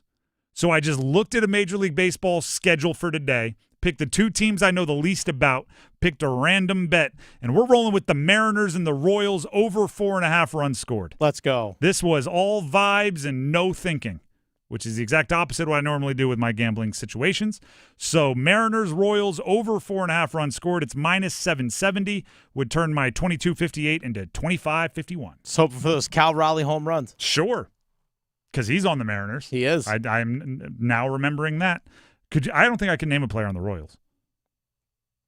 Well, George Brett. That's funny. I think I can name one. I think there's a Witt, and he's very good. All right. But there you go. That's what I'm on. All right, I have Caden Dana. Salvador Perez. There you Catcher. go. There you go.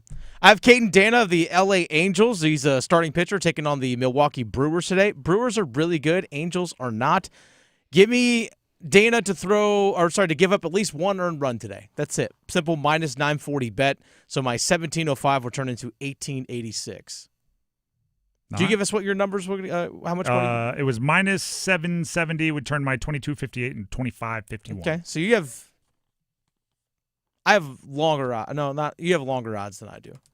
Something like a minus 940. Yeah, so I will make a little bit more money based on stake. Anyway, you're trying to get me to do analytics. I don't know what you're talking about. That's what you're trying to do. I said this whole thing is about not doing math, and then you're like, wait a second, could you do some math for me? No, I'm not buying it. I don't know how much money I'm making. I'm just going off vibes. That's the ladder challenge. Here on The Drive, let's get to the copper drop. You want true enlightenment? Well, I'm dropping. Dennis, what are we copying and or dropping? All right, let's go into the conversation we just had a little bit about Bryce Young and the Carolina Panthers when it comes to quarterbacks. Cop or drop, Bryce Young will start a game for the Carolina Panthers next season.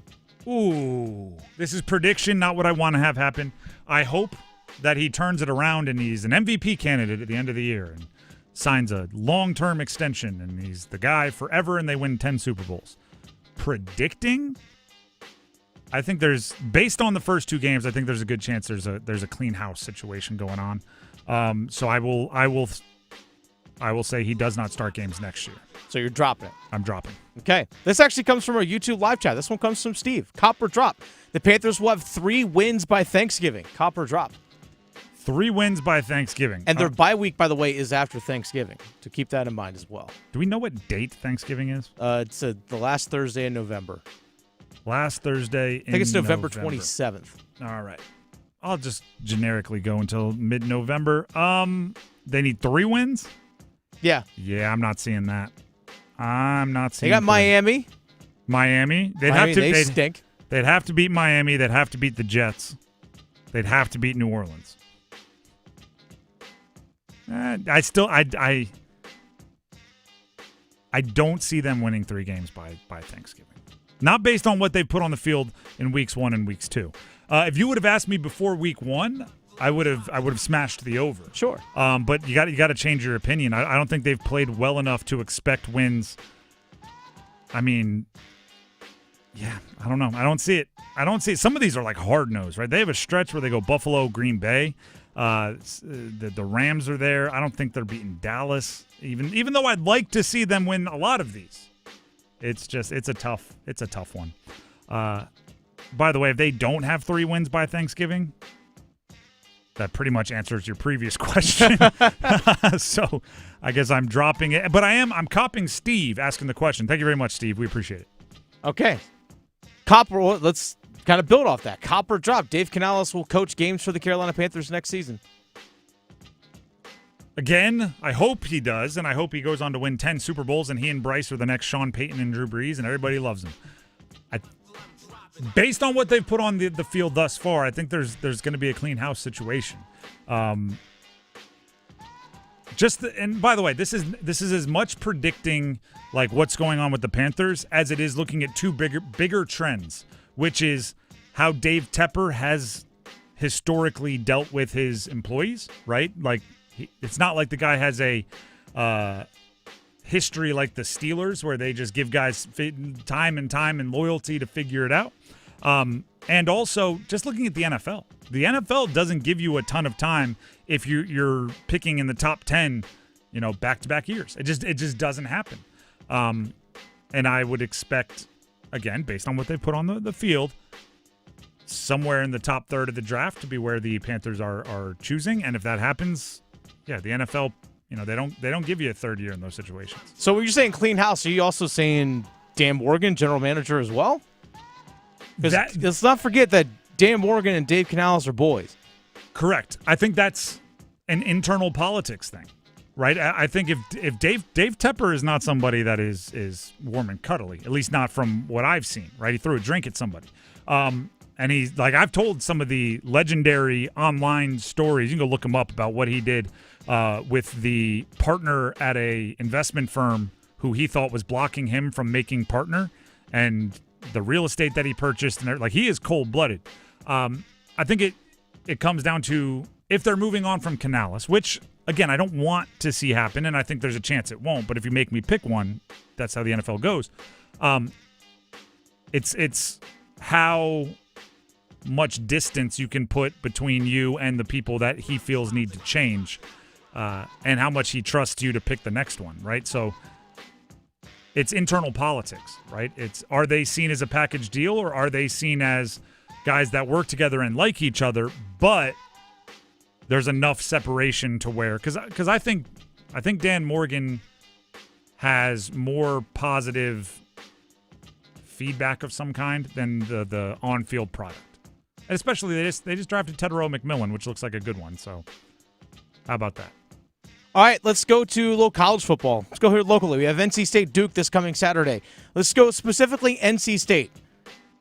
If NC State beats Duke this Saturday and improves to 4-0, they'll win 10 games this season. Copper drop. Ooh, 10 is so hard.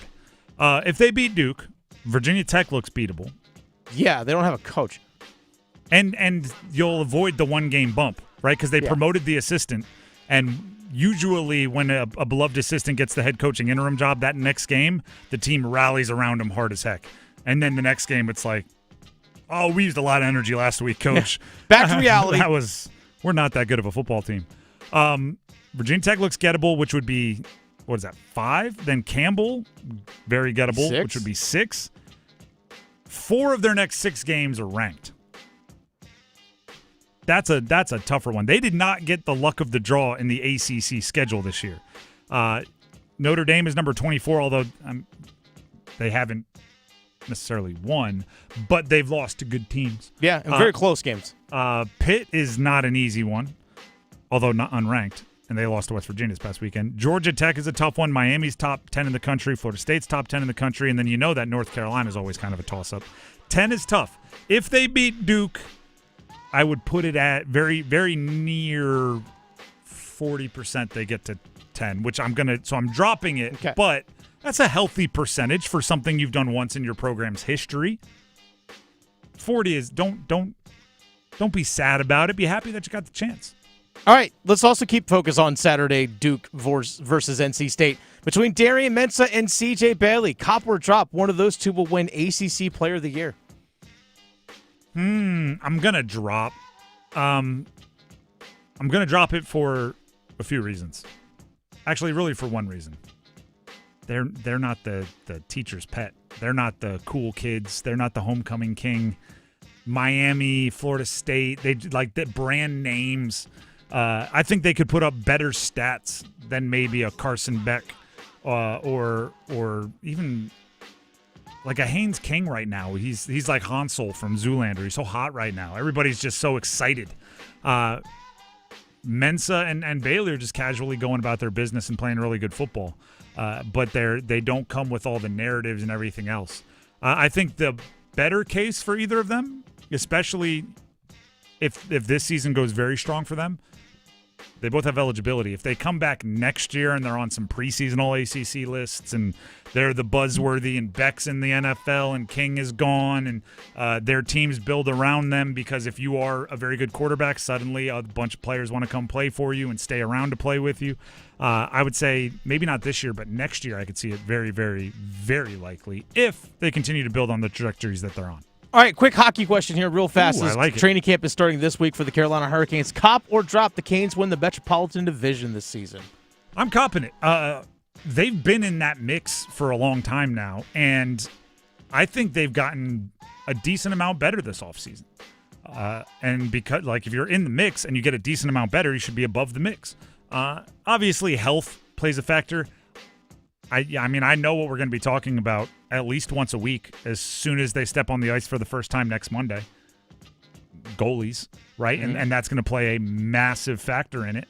But we know that, Freddie's at least reliable in the regular season, and Pyotr Kochetkov has gone on really good streaks in the regular season as well. So, yeah, I'll cop them being the head of the Metropolitan. Rexy, I'm going to add another Canes one here real fast. This one comes from Jared in our YouTube live chat. Cop or drop, the Canes will make an offer for Kirill Kaprizov off of the Minnesota Wild before the trade deadline. Cop or drop, whom, by the way, is reportedly turned down a $16 million a year contract with Minnesota. Here's what I would need to know to be confident on this. Mm-hmm. Did he turn it down because that's not enough money, or did he turn it down because that's not enough money from Minnesota? Might be the latter. Which is just a hint different. I don't think they go 16. I don't think the Canes do. It just doesn't scream what I think their front office is all about, which is like finding the money in the margins. That one is very much just like opening a briefcase on the negotiating table and you got like small bills wrapped in banknotes. Like you're just like, here you go. And that doesn't seem like a Canes maneuver. And it would cost you a lot of current. It would cost you current trade, players. Yeah, in terms of a trade, it would cost a lot. So I'll drop it unless there was like it would have to be almost an NBA trade. Yeah, where the player is saying like, I'll only sign an extension with this one place. And like he'd have to go full James Harden, and I just don't anticipate that happening. All right, final one here. A little local, but football, NFL related. Cop or drop. Omarion Hampton of the LA Chargers will finish this season with 1,000 or more rushing yards. Cop or drop. What is he at now? 80 through 2 games? Yeah, he's got 15 more. He does have but the extra game matters. All right, here's what I'm going to cop it because I still believe in the talent, and we saw it for 2 years, and I'm not going to take 2 years of what I saw at North Carolina and throw it away for 2 games. But we can end the music here and dive into this a bit further. The piece of information that I would really want to know to be confident in copping or dropping his inclusion, and I would even go further to like 1,200 yards if I had like a super positive answer to this question. What's Jim Harbaugh's doghouse like? Like, how difficult is it to gain entry to Jim Harbaugh's doghouse, and how difficult is it to get out of Jim Harbaugh's doghouse, and how much does he believe in Omarion Hampton for this reason? I think Omarion Hampton's wildly talented. I think he's 225. I think he runs a sub 4.4 or a sub 4.5. He's like 4.46 at the combine. His vision when running instinctively, as we saw at UNC, much more than we saw at the Chargers, is very good. But there's two plays that stand out to me in his first two games as a pro, which were both primetime games, everybody watching games. One in Brazil, one the second of a Monday night doubleheader. There's the one right before half against the Chiefs where they just needed to keep the clock running and he ran out of bounds. And because of that, the Chiefs got a field goal before half. And it was very much like an awareness thing that he could have done just a baseball slide and lost 2 yards, and that would have been better than what he did. And then second was last night. Chargers got the ball, just had to run out the clock. They had the lead. The Raiders, had kind of already given their last gasp effort. And on a handoff exchange with Herbert, it was a really weird one, and it never really the fumble ended up being charged to Herbert. I think it probably on replay was more of a Hampton thing, kind of looking away, and Max Crosby was broken through the line very quickly and was putting pressure on the handoff. But those two are like mental errors. I know the fumble wasn't the same like decision making, but it was not being aware that all you had to do was get the ball in your stomach and hold on to it and brace for impact, right? He was kind of trying to make a play when he really didn't have to. I hope those don't scare him into being timid. And I don't think they will, because it's not like he's never made a mistake. But say he goes into the doghouse for a game or two, right? And we've seen coaches do this. Tom Coughlin was legendary for it. Like, you fumble, all right, you're not playing the rest of the game, and we'll see if you earn your right back onto the field.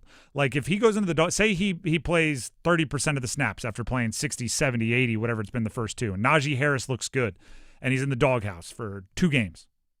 And then he comes out. They try to give him the ball a bunch, and he's thinking, if I make a bad decision, I don't think that's good for him. So if you tell me Jim Harbaugh behind the scenes is loving up on him, which Jim Harbaugh does, he called go watch a mic'd up where Jim Harbaugh is talking about Justin Herbert during a game. He tells trainers and NFL staff and ball boys and players, that guy's a beast. Man, Justin Herbert, what a beast. He's a beast. And he's walking up to season ticket holders. Justin Herbert's a beast. He loves Justin Herbert. And then yesterday he's talking about Derwin James. He called him the best safety in the history of the NFL.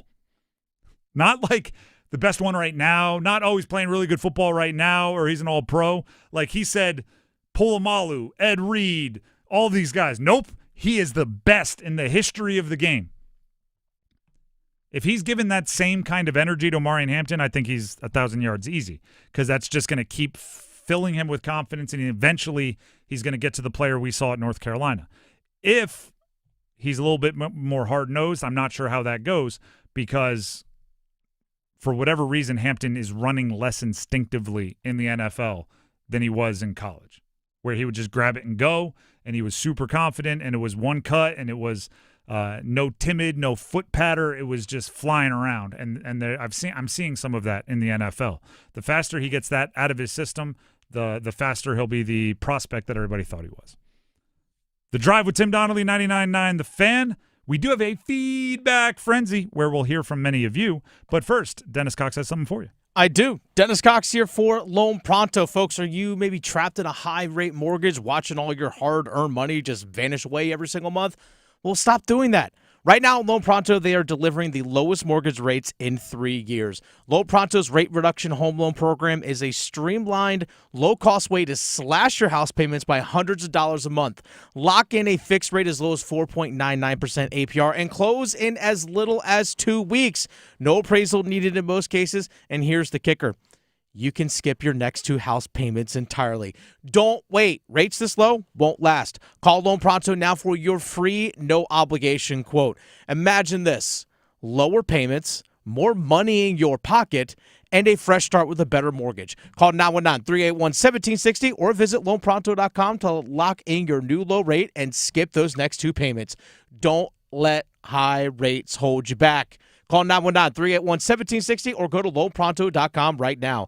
Equal housing lender, NMLS 1661781, subject to lender approval, NMLSconsumeraccess.org. The Drive with Tim Donnelly, 99.9. The Fan gets to a feedback frenzy. We hear from many of you coming up. 99.9 The Fan, Nukem and Company, Buffalo Brothers, and Atlantic Spas and Billiards Hot Tub and Sauna Expo want you to see hockey live in Las Vegas. It's our Sin City Skateaway. Listen to The Fan through September 19th. Keywords come your way every hour from noon to 6. Text in the keywords to enter to win a trip for 2 to Las Vegas. We'll fly you to an amazing room at the Park MGM Resort, and we'll hook you up with tickets to the Carolina Vegas game. The Sin City Skateaway, only on 99.9 The Fan. Welcome home. Your home's not just where you live, it's where life happens. At Baker Home Exteriors, we're proud to continue Baker Roofing's century-long legacy of excellence, bringing that same craftsmanship to your doorstep. Whether it's roofing, siding, gutters, or more, we transform houses into the homes you've always dreamed of. Visit BakerHomeExteriors.com and let's build something beautiful together. That's BakerHomeExteriors.com. Ready to rule the road in a brand new 2025 Jeep Grand Cherokee L? It's the Drive into Fall sales event at John Hester Chrysler Dodge Jeep Ram in Lillington. And you can take up to $11,000 off MSRP. That's right, luxury, power, and legendary Jeep capability for up to $11,000 less. See dealer for details. John Hester has the largest inventory and best selection in the area to choose from. So get off your keister and get to Hester today. John Hester Chrysler Dodge Jeep Ram in Lillington. Hey, it's Dennis Cox from 99.9 The Fan for my good friends over at Raleigh Weight Loss Center. I've been on the program at Raleigh Weight Loss Center for just over 6 weeks now. I've lost 35 pounds. 35 pounds lost thanks to the program at Raleigh Weight Loss Center, and the folks over there, they can help you as well. I know a lot of people get frustrated when it comes to dieting. Are you eating the right stuff? Or maybe you are eating the right stuff, and things just aren't working the way you expect them to.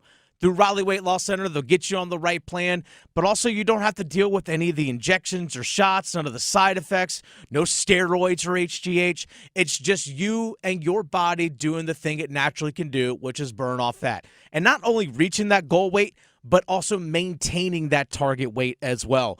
Give them a call, 919-897-7506, or visit RaleighWeightLossCenter.com. The phone number again, 919-897-7506. Set up your free consultation, RaleighWeightLossCenter.com. Results may vary. Our state's future begins with our students. That's why the North Carolina Education Lottery has contributed over $12 billion to education. Through scholarships, school construction, support staff, and pre-K programs, lottery dollars move our state forward, helping students become the best versions of themselves. Visit movingncstudentsforward.com and share how your student or school community has benefited for a chance to earn $2,000 for your story. Must be 18 to play. Problem Gambling Helpline 877-718-5543.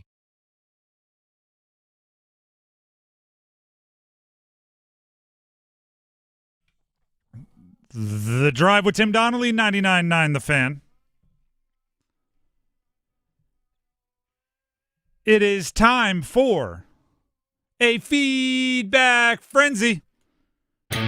One of my favorite segments that we do.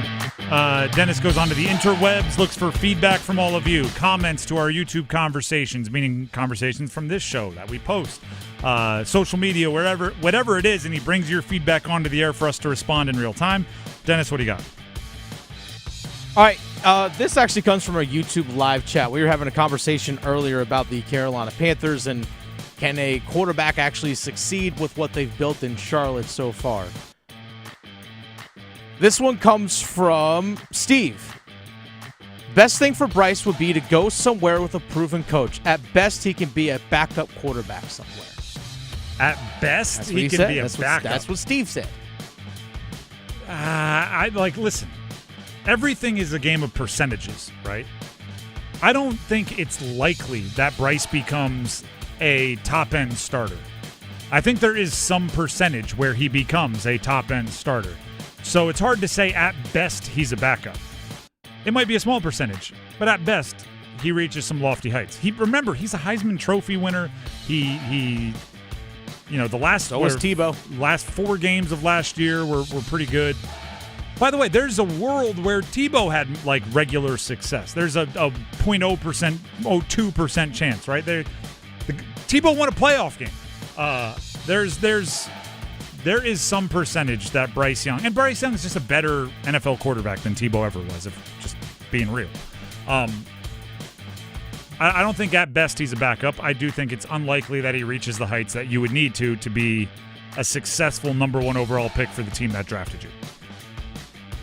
So you're saying he won't be a backup or can't be a backup? I'm saying at his best, right? Because I said at best he'd be a backup. Mm-hmm. At best, he's something much better than a backup. Okay. At worst, he's not even that, right? Like, the range of outcomes for players is super, super wide. And I don't think everyone gets that. Like, when you draft somebody, people are like, well, at best, he's Josh Allen. At worst, he's Kirk Cousins. And I'm like, oh, no. Oh, absolutely not. That's a pretty wide gap there.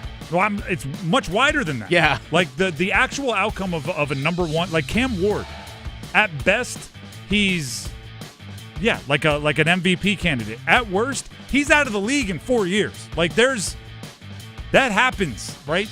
It does. All right, this one comes from Comebread. Comebread says, we have to ride or die with Bryce Young. He figures it out, or we bring in competition next offseason. Nothing else is really feasible. Well, again, I agree that this year, and I've been saying this, when you draft somebody if you draft somebody a quarterback top 5, I think in the draft, when you make that pick, you have committed to 3 years of them as the starter. Mm-hmm. After the 3rd year, hopefully you've gained enough information. And the reason why I say 3 years as a starter is that allows for 1 year to be lost to injury. That allows for 1 year of, we didn't have the receivers. Oh, the play caller wasn't great. Oh, the offensive line wasn't good. And then at least 1 year where you can accurately evaluate. And if you get more than that for accurate evaluation, happy accident, right? You just have more information to judge. It is feasible that you trade him for whatever you can get this offseason. And you go completely new with whatever you can find in the scrap heap or a draft or whatever it is next offseason. I don't think it has to be like a bring-in competition situation. It might be a bring-in somebody new situation. All right, earlier we had a conversation about Xavier Legette today and about how can he actually be best used. Maybe less is more possibly when it comes to Xavier Legette. This one comes from TK. TK says, take advantage of your players' strengths and use your play calls to boost them and cover their weaknesses. So basically agreeing with what your thoughts were. And that is what play calling is, like in a nutshell, right? If you boil it down. Here's the question, though. And here's what's harder to describe. What is Xavier, like if you had one play call and you needed Xavier Legette to be successful with it, what are you calling? Like, what is the thing that you need to highlight?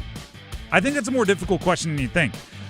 At South Carolina, he wasn't necessarily a gadget guy, looking at the 1 year where he was explosive as a playmaker for their offense.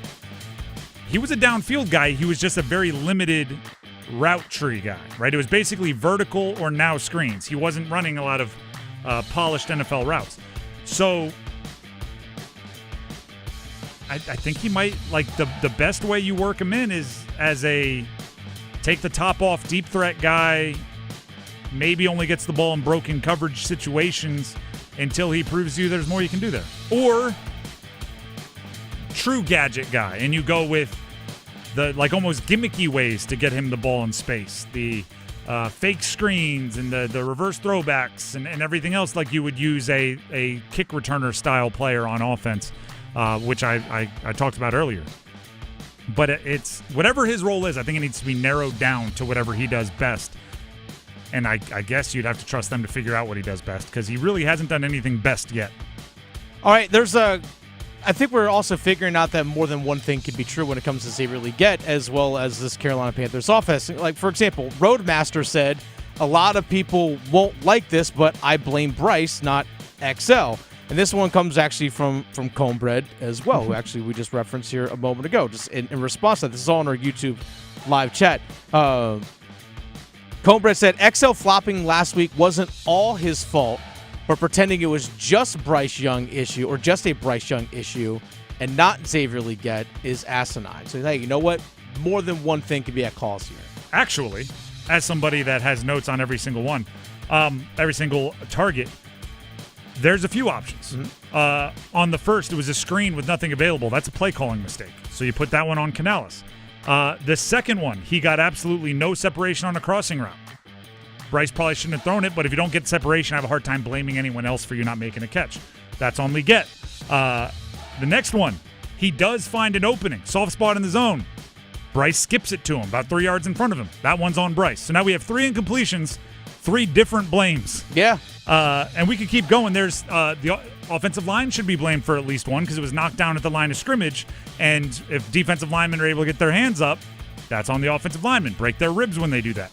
Like, there's a lot of blame to go around. I just think a good amount of it also falls on Xavier Legette's plate. But he is not the only one by any stretch. I agree. For sure. All right, also in our YouTube live chat, we actually had a poll question up there today. Love it. Who wins Saturday, NC State or Duke? Just going to get the early vibe from the just the straight up listeners out win. there. We're on the Just money line here. Who wins? Straight up. 67% of our voters say NC State wins on Saturday. I'm not going to lie. I would probably lean towards NC State as well to win this one, based off what my eyes have seen so far. I would agree with that. However, I think there are certain game flows that would favor Duke. And, like, for example, if State has State's running defense has been up and down, right? If Duke can run the football, that becomes a situation where I'm going, oh no, if I'm State, because Duke really hasn't been able to run the football much. Their passing game has been wildly effective, and if you give them a balanced offense, then you open up every different possibility. But yes, as of right now, I think I'm leaning State, but tune back in later in the week for our official picks because, I reserve the right to do more research and change. That's a little feedback frenzy. Thank you to everybody that comments and responds and gets into conversations with each other. I love hearing, like, this person said this and this person responded. We're trying to, like, build a community in our YouTube, and we want you to be a part of it. 99.9 The Fan on YouTube. If you're visiting the videos or they're popping up on your algorithm and you're enjoying them, please subscribe to the 99.9 The Fan YouTube account. It helps us keep track of things and keep you informed.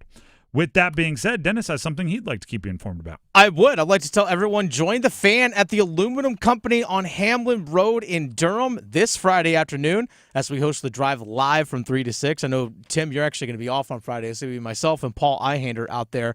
But it is the Aluminum Company Fall Open House. Join us for giveaways, on-site homeowner consultations, free food. The snack tables is on point, I can tell you that much. But come seriously, join us at the Aluminum Company in North Carolina on Hamlin Road in Durham for their fall open house. We'll be out there on Friday. So come say hi, and also just come and enter your name in for some of the free giveaways and stuff that they have. By the way, my girlfriend and her house where we live, we got the roof replaced from Aluminum Company back in the springtime, and it was quite fantastic. It is one of those things that you don't think about until something goes wrong. Yeah. So think about it before it goes wrong and go to the spring open house. Yeah, we took care of it before something went wrong. Fall open house. I'm getting my seasons wrong. It's all good. The Drive with Tim Donnelly, 99.9 The Fan. Before we move on, I got to tell you about DraftKings Sportsbook. You know it's fall. You know what season it is because it's football season. The NFL season is rolling along, and every touchdown can bring you closer to a payout with DraftKings Sportsbook, the official, sports betting partner of the NFL. From first touchdown scores to anytime touchdown props or the thrill of live in-game betting, every snap is loaded with opportunity. If you're looking at those touchdown score props, you can look towards Thursday. There's a Dolphins-Bills game going on, and I don't know. If I'm picking a touchdown score on that one, I'm probably picking a Bill, or Achane, which, by the way, Achane is plus 120 to be an anytime touchdown scorer. Maybe you're a big ACC football fan. You remember Keon Coleman down there in Florida getting it done as a wide receiver. He's plus 160 for the Bills to score. If you're looking for a longer shot, Ollie Gordon, rookie running back. Not many of them have been doing well. Maybe Gordon will get him started. Plus 600 to be an anytime touchdown scorer. All lines and odds are subject to change. You can check out the DraftKings Sportsbook app for all of your options. New customers, I have something else for you. How about this? Bet just $5 and get $200 in bonus bets instantly. Plus, score over $200 off NFL Sunday Ticket from YouTube and YouTube TV. Download the DraftKings Sportsbook app and use code TIMD. That's code TIMD with no spaces to get $200 in bonus bets instantly when you place your first $5 bet. Plus, over $200 off NFL Sunday Ticket from YouTube and YouTube TV. In partnership with DraftKings, the crown is yours. Gambling problem? Call 877-185-543 or visit morethanagame.nc.gov. 21 plus, North Carolina only. Eligibility restrictions apply. Bonus bets expire 7 days after issuance. See sportsbook.draftkings.com/promos. NFL Sunday Ticket offer for new subscribers only and auto renews until canceled. Digital games and commercial use excluded. Restrictions apply. Additional NFL Sunday Ticket terms at youtube.com/go/NFL Sunday Ticket/terms. Limited time offer. The Drive with Tim Donnelly, 99.9 The Fan. We have our final keyword for the Sin City Skateaway of the day coming up in the next hour. So stick around for that. And the starting five up next. Don't go anywhere. When you crave the best in college football action, you'll find it on 99.9 The Fan. A walk-off touchdown on replay review for Josh McCray and Georgia. The Bulldogs walk off over Tennessee. Georgia 44, Tennessee 41. A ninth straight win in this series for the Dogs. Georgia is simply inevitable. College football on The Fan is powered by WakeMed and Preserve Services. One last exhale. Fitting, isn't it? The final shot at the Championship 4 comes down to a track that's been here from day one. Martinsville. Close quarters, tight corners, and a fan experience that brings you so close to the action, all of the mayhem will be right at your fingertips. NASCAR Playoffs Weekend at Martinsville Speedway, October 23rd through the 26th. Get your tickets now at martinsvillespeedway.com. Ticketmaster, the official ticketing partner of NASCAR. Is going to your local bar the worst part of your day? The bartender ignores you, mediocre food, warm beer? Then why go there? Take 5 minutes and drop in at Sharky's, where they'll give you a free evaluation and you can learn about all the bars that you shouldn't go to. Sharky's has helped thousands find the right bar to hang at. What are you waiting for? Sharky's evaluation could be the cure to the worst part of your day. Change your bar, change your life. Sharky's, 5800 Durley Road by the Shell Station. Your heart. It's the only one you have. Fortunately, you also have a choice. Expert cardiologists, talented surgeons, highly skilled specialists, all of whom chose WakeMed. Why? The main reason is the same reason patients choose WakeMed. Everything you need for the best possible care is right here. Learn more at wakemed.org. WakeMed Heart and Vascular Physicians. Your heart, your choice. The rarest finds, the finest brands, the moment you've been waiting for. September 25th through 27th, discover an unmatched collection of pre-owned Rolex and Cartier watches at Bailey's Fine Jewelry in Raleigh's Village District. For 3 days only, shop highly coveted timepieces as well as an expanded selection of luxury pre-owned handbags from the designers you love. Visit Bailey's Fine Jewelry September 25th through 27th for iconic watches and coveted handbags. Visit baileybox.com for details. I'm attorney Brian Ritchie. Workers' comp can be tricky, but my law firm will be on top of all the complicated paperwork and sneaky deadlines so that all of your I's are dotted and T's are crossed. If you've been hurt on the job, I'm on top of it. Contact us at richielaw.com. Broadcasting live from the Lenovo Studios. WCMC HD1 Holly Springs. 99.9 The Fan. The Triangle Sports Leader. I'm WRAL meteorologist Kat Campbell. Mostly cloudy skies continue tonight, along with some patchy light rain overnight. We could see some showers linger into early Wednesday. Otherwise, it's mostly cloudy, drier later in the day Wednesday with a high of 76. Weather update brought to you by Nukem and Company, where your comfort is their business. Visit nukemandcompany.com. 5 o'clock check of your money. Dow Jones today down 125 points to 45,757. This hour of the drive is brought to you by Bet365. When it comes to sportsbooks, Bet365 has it all. Download the app today and see why it's never ordinary at Bet365. It's 5 o'clock. Time to serve up the biggest sports stories of the day. Here comes your starting five. The drive with Tim Donnelly, 99.9 The Fan. We do have to get to the starting five. Dennis, should we give the keyword now, or should we make the people wait? Let's give it to him now. All right, we'll give it to him now. You can thank Dennis for the keyword starting off the hour. You're welcome. The keyword in the Sin City Skateaway could potentially win you a ultimate Vegas hockey trip. That's right. Once an hour from noon to 6 every weekday this week. So this is your last hour to get an entry today, this 5 to 6 o'clock hour. At some point during the hour, we are going to read you a keyword, which we're going to do right now. You have to text it in by the start of the next hour. So by 6 o'clock, you have to text in the keyword I'm about to give you to 919-860-5326. And that'll be an entry into the Sin City Skateaway. Eventually, next Monday actually, one lucky winner will be chosen out of those entries and will receive a pair of tickets to see Carolina play Vegas at T-Mobile Arena in Vegas on October 20th, round-trip airfare for two, a 3-night stay at Park MGM Resort and Casino, and a $400 food credit to spend on food while you are there.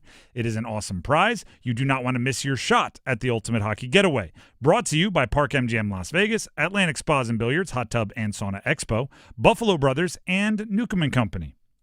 The key word for this hour is slap. S-L-A-P. Slap. That is the key word for this hour. Text SLAP to 919-860-5326. If you do that before 6 o'clock, you get this hour's entry into the Sin City Skateaway. You never know. Texting SLAP to 919-860-5326 in the next 56 minutes might be the reason you and a friend and a spouse and a buddy and whoever you want to bring get a free trip to Vegas. Think about that. All you had to do was text in SLAP to 919-860-5326. I'm gonna be honest. Who would have thunk? Not all keywords are created equal. Slap's a fun one. Slap's a good one. Text SLAP. Hey, what'd the 5 fingers say to the face? Slap. There it is. SLAP to 919-860-5326 if you want to win the Sin City Skateaway. And if you don't get it in, if you don't get that text in before 6 o'clock, the next chance you'll have is in the noon hour tomorrow during the Adam Gold Show, listening into the 99.9 The Fan. Even if you do text it in before 6 o'clock, your next chance is during the noon hour. You can keep doing it every hour from noon to 6 through Friday. SLAP, the keyword. 919-860-5326, the number to text it to. Now, the starting five. Count them. 1, 2, 3, 4, 5. 3-man rush. Bailey hit as he throws. Left side of the end zone. Touchdown. NC State 12-yarder. Left side of the end zone, and the Pack's on top. 30-24. The college football season is a fourth of the way done. 3 games, right? The most teams have played 3 games of a 12-game season. 25% done. Now, I've said this on air, and I will say it again. One of my pet peeves is being surprised by the calendar. When people are like, oh my gosh, is it Thursday already? I'm like, well, was yesterday Wednesday? We know how this works. We do it every week. Or, oh, it's almost October. I'm like, yeah. Again, it was hot. It's getting colder. It's October. That's what happens. But I also will acknowledge this. A season, even if you know, like it's week 3, even if you know, hey, our conference schedule starts this week, even if you know where you are on the schedule, sometimes you think you have more time. It's almost like you can catch yourself procrastinating, right? Like, oh, yeah, we'll turn our season around eventually. Oh, let us get through our non-conference. Oh, let us play the FCS team. Oh, let us... we haven't really had to go on the road yet, and we always bond when we're on the road. And it's like, you are a fourth of the way through the schedule. Now or never, buddy. If your team hasn't lived up to expectations, they better fix it with urgency. This isn't like an NBA season or an NHL season. You got 80-some-odd games to figure it out, right? And you can go on a 6-game losing streak and have a players-only meeting and come out of it okay. It's not that. We are getting to the point where if your team's been underperforming, it's must win now. It's must figure it out. It's must play better. Or else you're going to be smooth looking at a mid-season, just doing your best not to think about all the players you're going to lose in the portal. Because if you have a bad season, we've seen it now enough times, right? Bad seasons rarely retain players. By the way, speaking of the transfer portal, Virginia Tech players have a 30-day window since what's his name got fired, that they can go into the transfer portal now and still play this season for Virginia Tech, but coaches can talk to the players if they go into the portal right now, even while they're still playing. I didn't know that about the window. I did see at least one wide receiver hit the portal. Yeah. So now other coaches can contact them. I think I saw a UNC wide receiver hit the portal. I saw that the player is no longer with the team. I don't know if he can officially hit the portal. Maybe that he will be protecting the red shirt. It was a transfer from Michigan State, I believe. Yes, that's exactly what I saw as well. The portal's always lurking. The portal's always lurking. So fourth of the way into the season, guys probably know their roles. They probably hey, I'll be a backup on a good team, or I'll be a role player on a contender. You might start hearing I'm not going to sit around and sit behind this guy and our offense can't do anything. You may say that is a sign of the times. I would agree with you, and then say you can complain about it or you can deal with it. That's number 5. Let's hit number 4. 1, 2, 3, 4, all together. Kings win the draw. Back chance, they score! Traffic out front, but Chatfield was ready to let it go. So tomorrow, players for the Canes will be getting checked up with their physicals. They'll be having team meetings, training camp.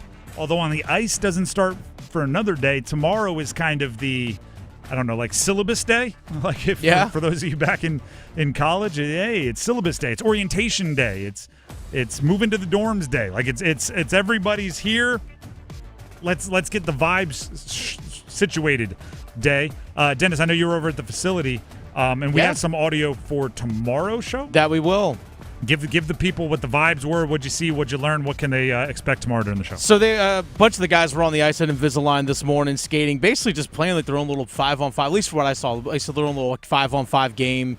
But they have basically full benches on both sides because the young prospects, the guys that just played in the prospect tournament, obviously in town for training camp as well. So they had enough for, basically, 2 full teams nearly just about there at Invisalign today. So it was fun seeing the guys back out there on the ice. There's other guys that also stayed on the ice afterwards, and guys were getting up the ice doing sprints and doing individual work after the team stuff that they did. But I actually got a chance to talk to one-on-one with both Jackson Blake and Keandre Miller. So a little exclusive audio from Keandre Miller that we'll have for you tomorrow as well. Fun to talk to both of those guys. But I think Panther fans, the Florida ones are going to cry this season when the Canes beat them in the playoffs. But the Canes fans, I think, are really going to enjoy the personality of Keandre Miller. Just a chance to talk with him. He really did open up, which is a lot of fun as well. But I'm excited to see these guys back on the ice. I know fans, trust me, we see y'all in the comment section. Y'all are chomping at the bit for Canes hockey to get underway. For 2 very, very, very different reasons, Miller and Blake have had their situations change the most from last season to this season, right? With Miller changing teams, and he's traded, and he signs the extension, and so much. And then Blake going from last year a rookie trying to just, kind of get situated and earn his place to suddenly he's tied to the team for almost a decade. He has the long-term contract, and he's a core piece of the Canes. So he kind of, last time we saw him on the ice, he was, the scrappy little trying to fit in. Now he comes back as a core piece trying to welcome in the new guys, which is just like socially a very, very big difference. It was interesting talking to Blake because I asked him about, hey, going into year 2, obviously you're coming from college hockey into your rookie year, just the amount of volume of games is just so drastically different. And he talked about how he altered his training this offseason to make sure his body was more ready to go for this upcoming year. And he said, believe it or not, he actually skated a little bit less just to kind of save his legs, I guess, in a sense. But we'll have more of that for you guys tomorrow. But it was fun seeing both those guys and talk with both of them. By the way, it looked like Jackson Blake bulked up a little bit. Well, here's what I will say. When your dad plays like 900 games in the NHL, yeah, there's probably some advice on put on weight, skate more, skate less. There's probably some, hey, here's some hard-earned lessons that I can pass along to you without having to hard-earn them yourself. So good for him. And I'm excited to see Miller, and I'm excited to hear everything else from yesterday. From earlier today, and excited to see him get on the ice. What is it, Monday for their first game? Yeah. First preseason, everybody. Want to be clear. But still, exciting. That's number 4. Let's hit number 3.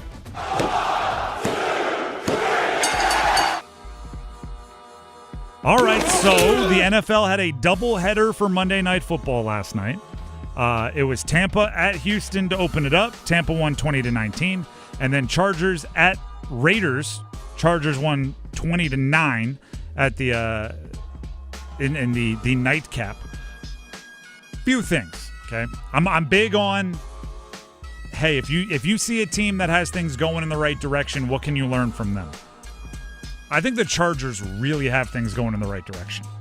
To me, the Chargers and the Packers are the two new entries into that, I bet they're going to be good for a decade category, right? Bills, Ravens, Chiefs, Eagles. We've seen some teams that are going to be good for a while and have been good for a while, but those are the two, it's feeling like they're going to be around a little bit, doesn't it? So what can teams like the Panthers learn from a team like the Chargers? Well, first of all, get your quarterback and your coach right. Herbert playing a different level. It feels like Justin Herbert has had a light bulb moment where he's getting the moment better than he's gotten it in the past. He's always been able to make every throw and make, every play physically, but it does seem like, I don't know if it's an awareness, I don't know if it's a comfort, I don't know what it is. Maybe a healthy amount of bleep it, if you know what I'm talking about. But he's playing really well. Maybe it's Jim Harbaugh. I think Jim Harbaugh is a strange dude. Don't get me wrong, but it is hard to argue. You could bring up some cheating allegations. That's a college thing. It's hard to argue that everywhere he goes, he just levels up, right? The team wins more when he's there than it did before, and it looks like the Chargers are going to do that as well. Here's the other thing that I think the Chargers have done very well with. They've meshed personalities, if that makes any sense. Whereas Derwin, if you just look at their best players, and then they bring Keenan Allen back, and it's by the way, North Carolina guy, Keenan Allen. There's a good mix of veterans. There's a good mix of young talent. There's a good mix of actually, here's really what the lesson is, and this is going to be the dumbest lesson ever. It's going to be the most Captain Obvious lesson ever, so I'm just getting ahead of the name calling. Make your roster so darn good that you can be ridiculously picky and sometimes even luxurious with who you bring onto the team, right? Oh, you have Rashawn Slater, who's one of the best tackles in the entire league, and you're excited to pay him more than any offensive lineman ever. Well, draft Joe Alt at the top of the draft anyway, just to have two great tackles. That way, you can play them both, but if Slater gets hurt, Alt can move over to the other side and be locked down. Oh, look at this. You have Ladd McConkey, who's one of the bright spots at wide receiver. Don't remind me that the Panthers took Xavier Legette a few picks before him. Well, you can also continue to work with Quentin Johnston and bring back Keenan Allen, who's a guy that has great chemistry with your quarterback. You can go get one of the 1,000-yard running backs in the free agency market in Najee Harris and draft in the first round Omarion Hampton. They went into the draft, they went into free agency with like so little dire needs that they just kind of got to, take best player available all over the place, best fit available, and it worked out. So, credit to them and their scouting staff. And then also the Tampa-Houston game. Dennis, tell me if you saw this or if this was just my algorithm feeding me this particular brand of talk. Okay. Seems like some Panther fans are taking some victory laps on C.J. Stroud that maybe they were victory lapped against during Stroud's rookie year. Because if you remember, the Stroud-Bryce Discord in their rookie seasons, it got very loud of like, how dumb is Carolina that they took Bryce over C.J.? Now C.J. isn't quite as electric as he was his rookie year, and it does seem like there's some rubbing it back in the face of Houston Texans fans. Did you see all of that?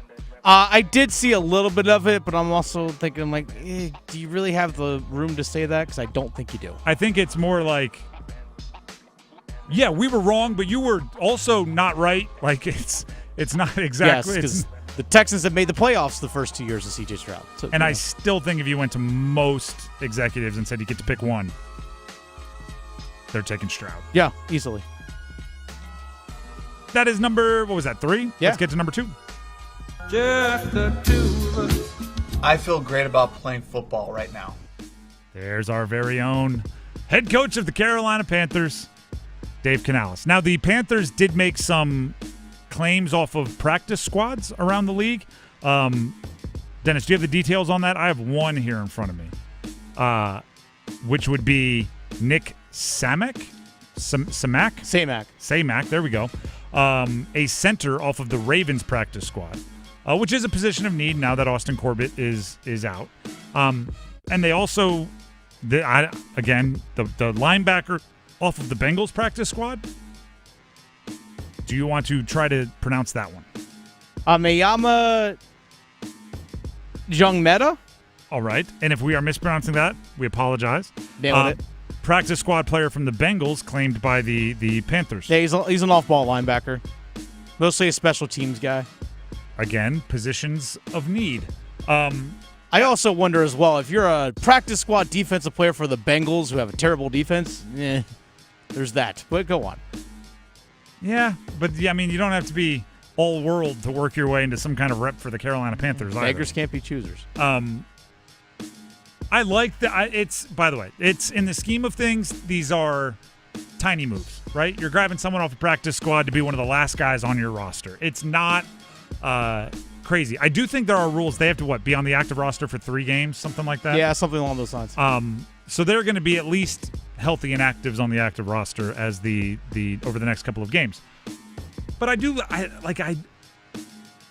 if it's your full-time job to manage the roster, like, these moves are not small, right? If you are Dan Morgan, if you are Brant Tillis, if you are anyone in that scouting department, and you think you have like a hint of an idea that one of these guys could turn into a contributor, it is necessary for a team like the Panthers to pull on every string and see where it lands. They don't even have to become like a starter. If they just become somebody who, in a pinch, you wouldn't be absolutely terrified of playing, that's value, right? That is value. And if it gives you a little bit more peace of mind on a game week, that if somebody gets hurt, you have somebody you trust, you make the move. And is there some tiny, minuscule chance that they become something more than that? More power to you. But it's one of those things where, what do they say? There's no small parts, only small actors or something, right? Like, I don't know what it is. Something in Hollywood, we're basically saying there's no small part. Like, if you get a part, play it out fullest. Like, there's no roster move that you shouldn't try to maximize every bit of value out of. So you get a couple guys go on IR, don't just, let's promote 2 guys from our practice squad. If you think there's somewhere out there that can get more value, go do it. But again, in the scheme of things, small amounts.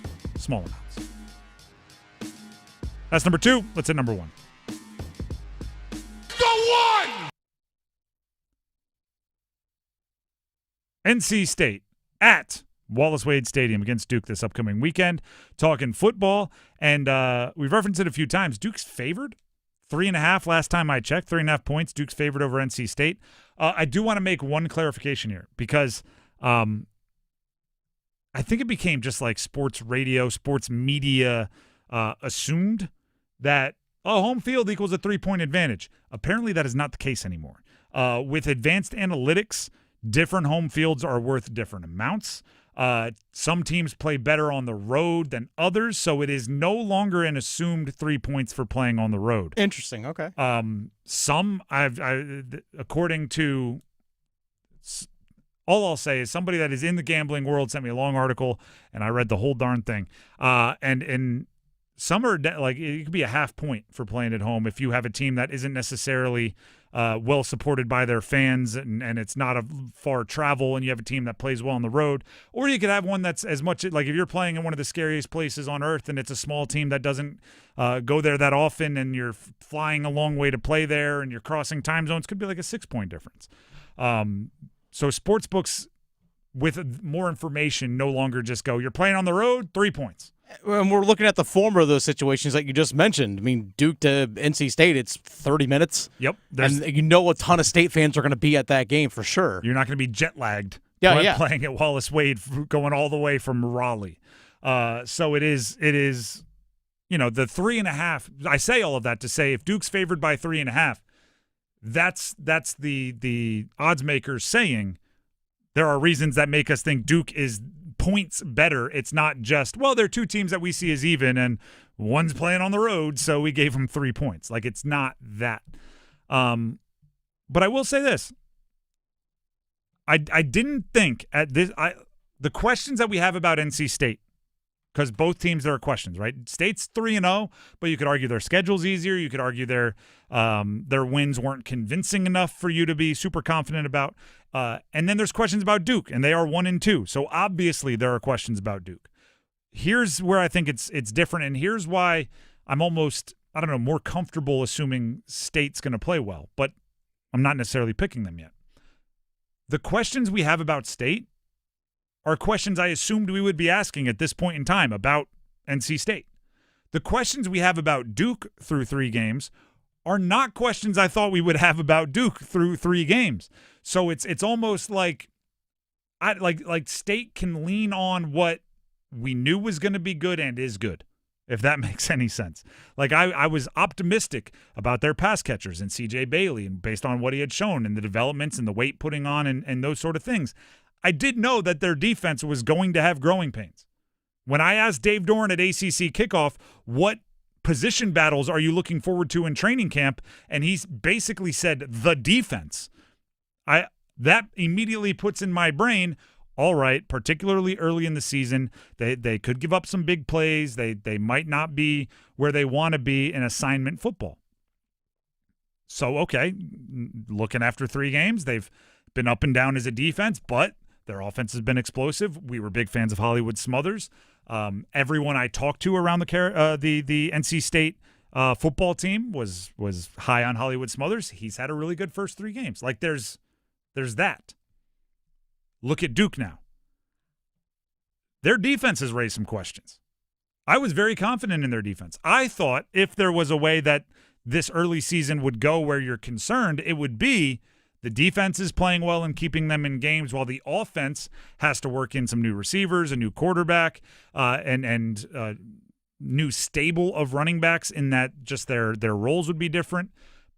But at this point, it's like actually the offense has found a way to have some big plays. The passing offense specifically, if you ignore some turnovers, which you're not allowed to do, but they've moved the ball up and down the field. The defense, on the other hand, I'm not as confident as I was at the beginning of the year. So I'm not surprised that it's a close game in the spread. I am surprised that Duke is favored.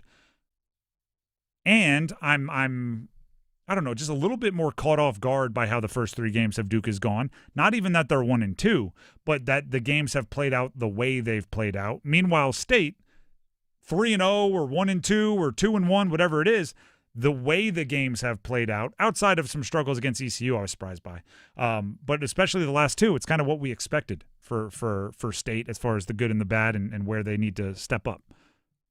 Take with that what you will, and tune in later in the week as we make our official picks on which way that game will go. With that being said, Tim Donnelly here for Miller Lending. And isn't that the exact thing we deal with in the mortgage world? You check in expecting to see a number in one direction, and you get a number in the other direction, right? You check in expecting to see one team favored, and you're like, what? Why is that team favored?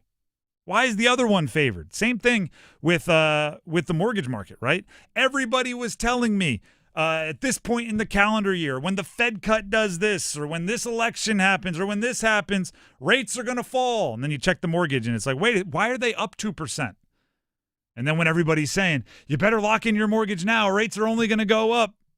So you lock it in, you pay the cost and fees, maybe even you buy down the rate. You check 2 months later, why did they drop 2 points? Well, because we don't always have all the answers. We can't predict the future.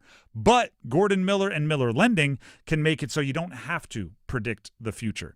They have something called a no-cost loan, no closing costs of any kind, no third-party fees, no surcharges. So that way, if somebody tells you, I can predict the market, the rates are going to go up 2 months from now, you need to lock in your mortgage now. You're like, perfect, I'll lock in my mortgage, I won't pay costs and fees, and if rates go up, my monthly payment doesn't change. I already have my mortgage. However, if you're not correct on your prediction and rates go down in 2 months or 4 months or 2 years, I can refinance with no costs and fees to me and get the lower monthly rate. And same is true vice versa, right? We can't predict a volatile market, just like I can't always predict what the lines and spreads are going to be. But it's not gambling, right? It is protecting yourself when you're talking with Gordon Miller and Miller Lending and giving you the flexibility to take advantage of that volatile market and protect yourself against rising rates if they do rise.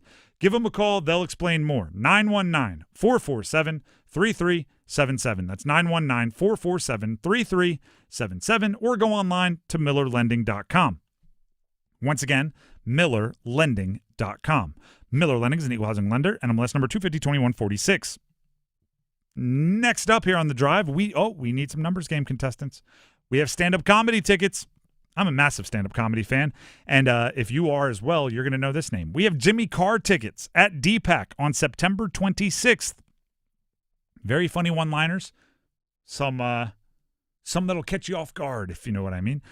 Jimmy Carr at DPAC on September 26th. If you want to win the tickets, you got to win the numbers game. If you want to win the numbers game, you have to call in now. 919-860-5326. That's the number to call if you want to play the numbers game. 919-860-5326. We want to hear from you. We want you to play the numbers game. Coming up next. The Adam Gold Show. Look, I don't know how it's going to end, and we don't know how good Wake Forest and Virginia and East Carolina ultimately will turn out to be, but C.J. Bailey looks like the truth. And C.J. Bailey, at some point, maybe it's this year, becomes one of those all-ACC caliber guys, and who knows, maybe we're even talking about a different award category next year. The Adam Gold Show, weekdays starting at noon on 99.9 The Fan. Is your whole home operating at peak performance? With Nukem & Company, your independent trained dealer, proudly serving our community for over 70 years. As a Comfort Contract customer, you'll get priority service and a 15% discount on all HVAC and plumbing service calls and repairs, including repairs and replacements for faucets, toilets, piping, garbage disposals, water heaters, drain cleaning, and more. Call 919-862-3000 or visit newcomandcompany.com. Nukem & Company, your comfort is our business. Actual price will depend on product and subscription plan. Featured products are compounded drug products, which the FDA does not approve or verify for safety, effectiveness, or quality. Prescription products require an online consultation with a healthcare provider who will determine if appropriate. See website for details, restrictions, and important safety information. Want a boost in and out of the bedroom? Hims has you covered. Introducing a new 2-in-1 approach to level up your game. Tadalafil for better bedroom performance and zinc for testosterone support. Turn things all the way up and find affordable treatment options at up to 95% less than brand names at hims.com/joy. That's hims.com/joy. Hey, it's Adam Gold, and I am in studio with my friend Patrick Day from the Aluminum Company of North Carolina on Hamlin Road in Durham. Your open house coming up. What can we expect? Give me all the bells and whistles. This Friday and Saturday, 8 to 5 on Friday and 8 to 4 on Saturday, we're going to be here. All of our manufacturers' reps are going to be here. We're going to have food trucks. You can come out for breakfast if you're an early riser, but if you want to come for lunch, we'll have lunch from like 11 to 3. Nice. And we're giving away thousands of dollars of prizes. This year, we've got a special prize of 2,000 square feet of James Hardy siding, which is enormous. So if you're in the market for siding, please come out and see us. And you'll be there, right? I will be there. I don't think I am eligible for the siding, but can I get something? You absolutely can. I'll make you ice cream personally. Ice cream? Ice cream. Personally. Very nice. Yeah. You guys have everything. You have windows, doors, awnings, railings, gutter helmets. I mean, it's tremendous. You guys do an amazing job. The open house Friday and Saturday, 8 to 5, and then 8 to 4 on Saturday. They'll feed you to the gills. 800-672-4348, aluminumcompany.com.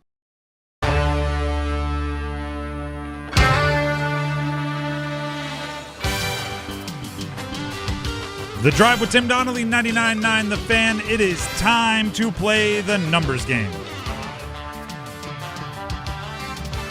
Is my screen the one that's not updating? Might be you, yeah. Oh, there we go. We have Taylor and Durham and Asa and Raleigh. There we go. I don't know what's going on here. This happens every once in a while. Taylor and Durham and Asa and Raleigh, as my computer tries to catch up to where we need to be. All right, we're almost there, everybody. Bear with me for a second. It's time to play the numbers game. The prize for today, tickets to see stand-up comedian Jimmy Carr at DPAC. And we are nearly there. Taylor and Durham and Asa and Raleigh are our contestants. As always, we will bring them both onto the show, ask them the same question. They'll answer it. Dennis will pick his favorite answer. That person will get to go first. We'll start with Taylor and Durham. Taylor, are you there? I'm here. All right.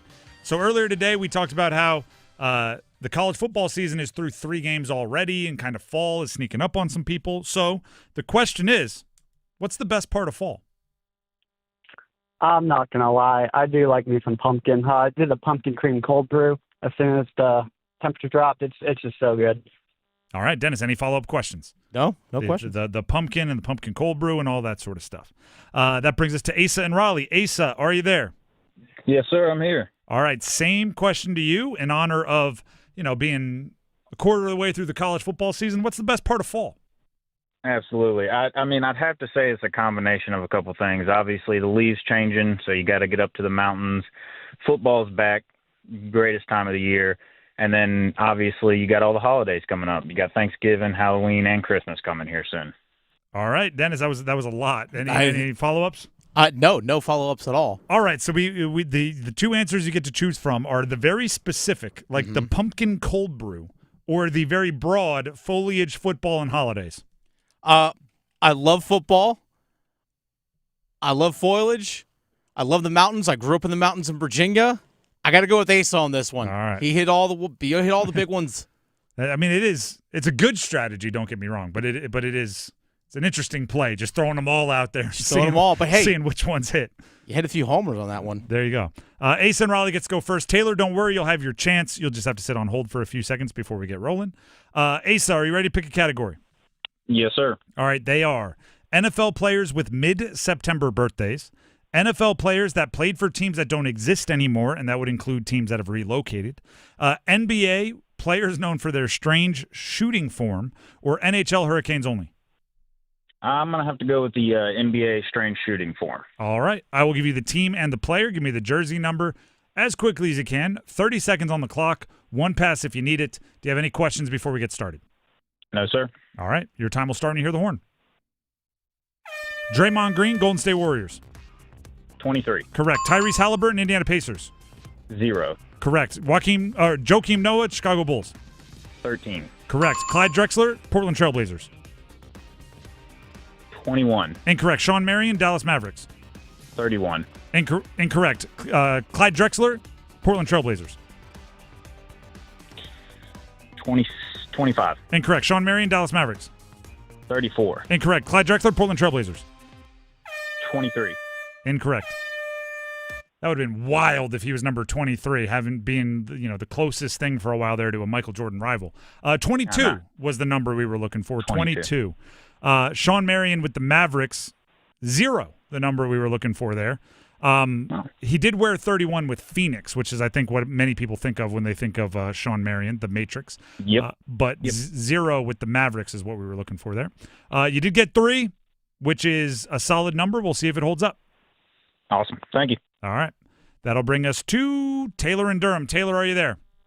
I'm here. All right. The categories remaining for you to choose from are NFL players with mid-September birthdays, NFL players that played for teams that don't exist anymore, and that includes teams that relocated, or NHL Hurricanes throughout history. NFL mid-September. It sounded like you said mid-September birthdays there, so I will go with mid-September, but I will tell you, you broke up and went a little robot voice there. So if I say it again, say it again. Don't ask questions because it's still a time thing, and I just can't accept a right or wrong answer if I don't know what number you said. So I'll give you the team and the player. Give me the jersey number as quickly as you can. 30 seconds on the clock. 1 pass if you need it. You need at least 4 for the win. Any questions before we get started? Nope. All right. Your connection is testy. We'll try to get it going, but just be prepared to repeat yourself. And with that being said, your time will start when you hear the horn. Deshaun Watson, Cleveland Browns. 4. Correct. Greg Jennings, Green Bay Packers. Pass. Dante Hall, Kansas City Chiefs. 30. Incorrect. Frankie Louvu, Carolina Panthers. 55. Incorrect. Greg Jennings, Green Bay Packers. 85. Correct. Mark Brunell, Jacksonville Jaguars. 8. Correct. Dante Hall, Kansas City Chiefs. 35. Incorrect. Frankie Louvu, Carolina. That was a good effort. You almost got there. You ended with 3, which is a tie, and unfortunately, tie goes to whoever goes first. So not enough for the win, but hopefully you had some fun. Thank you, guys. Thank you. For those of you playing at home, for Dante Hall, Kansas City Chiefs, the human joystick, 20 or 82. We would have accepted either. He wore both. And Frankie Louvu with the Panthers wore number 49. I think when a player wears a number like 49, it shows you how low the expectations were when they were originally put on the roster. If you're 37, that probably means they didn't think you were going to be as good as you turned out to be. 49, 56. Like, those numbers are just... Anyway, that means Asa in Raleigh is the winner. Asa, congratulations. Thank you. You won yourself some Jimmy Carr stand-up tickets at DPAC, so stand the line, and Dennis will grab the info he needs to make sure you get your tickets. Awesome. Appreciate it, Tim. Thank you very much. You can also win, everybody out there.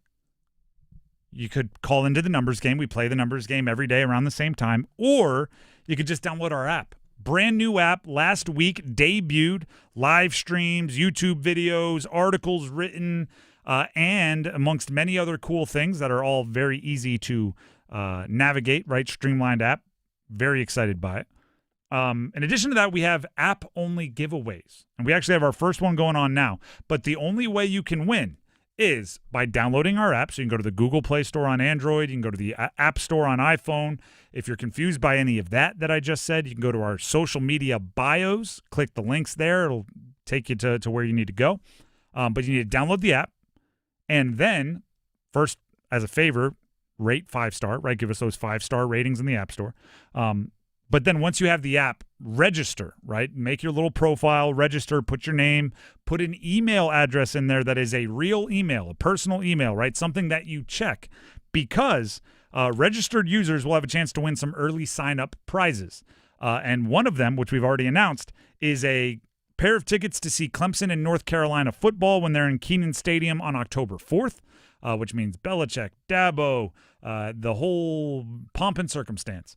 If you want to go, if you want the tickets, you not only have to download the app, you have to register, and we'll notify the winner by email. So better go to an email. That's the only way we have to contact you. An email that you check. So download the app, register, real email, and you might get some Clemson, North Carolina tickets or some other cool prizes that I can't tell you about. But trust me, they're cool, and they're coming up in the not-too-distant future. Enjoy that. Right now, Dennis, you have something you'd like to pass along?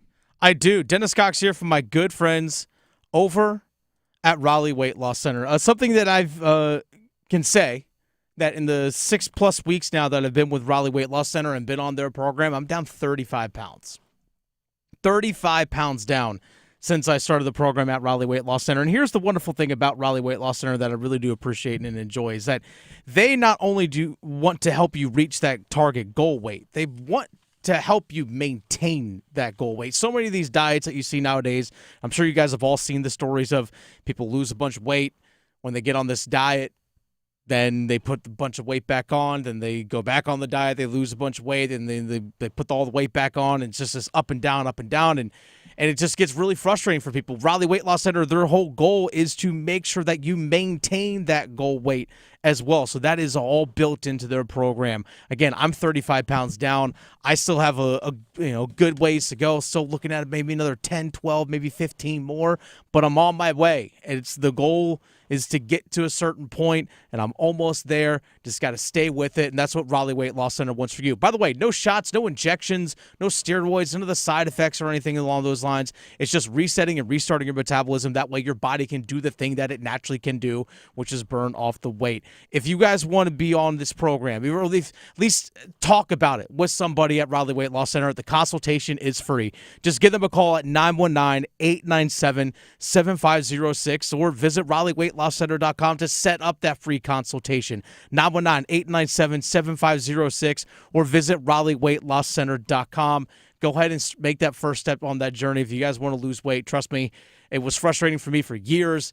I can say that this is the lightest that I've been in 10 years. Literally a decade. 10 years. RaleighWeightLossCenter.com. 919-897-7506. Results may vary. The Drive with Tim Donnelly, 99.9 The Fan, looking towards UNC football. Is it time for Belichick to do the Belichick thing? I'll tell you what that means next. When you crave the best in college football action, you'll find it on 99.9 The Fan. A walk-off touchdown on replay review for Josh McCray and Georgia. The Bulldogs walk off over Tennessee. Georgia 44, Tennessee 41. A ninth straight win in this series for the Dogs. Georgia is simply inevitable. College football on The Fan is powered by WakeMed and Preserve Services. You're listening to Leaf Filter Radio, and the guru of gutter protection himself, Chris Coonahan, is here to take your most pressing leaf-related questions. Hey, everybody, Chris here. I understand we have Ron on the line. Ron, where are you calling from? Uh-oh. Ron, are you calling from a ladder? Well, I was.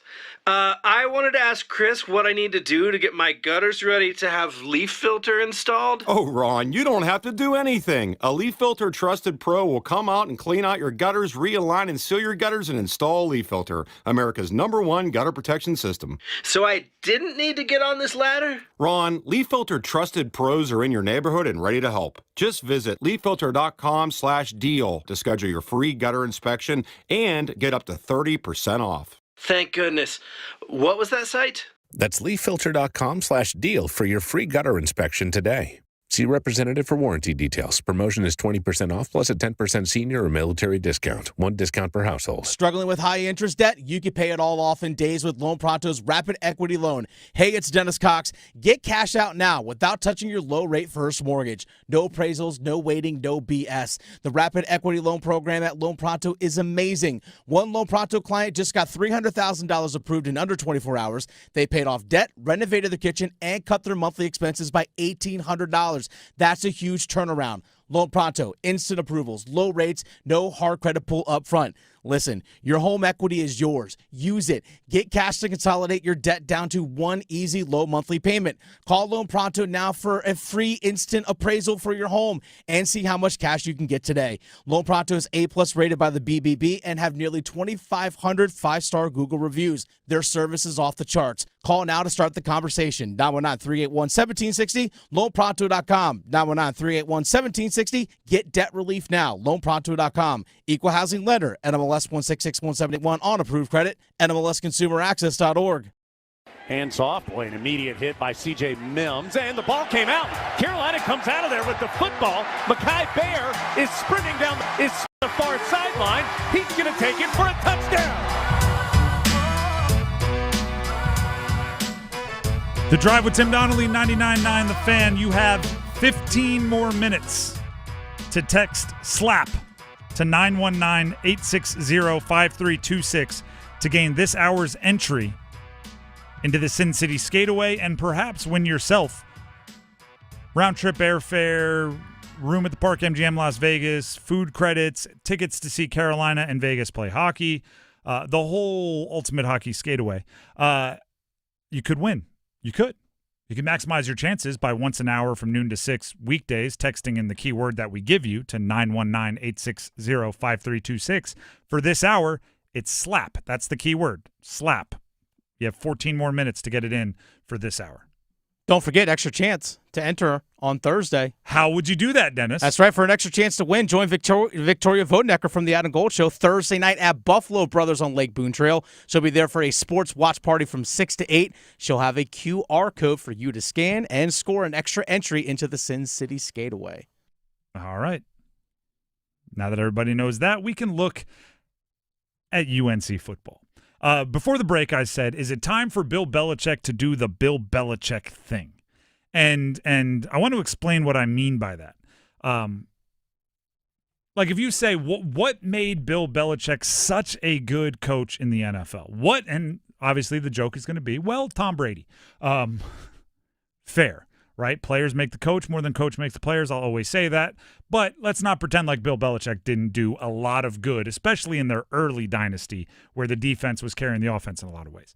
What did he do that allowed him to be the leader of one of the most dominant dynasties we've seen? First of all, defensive scheming, right?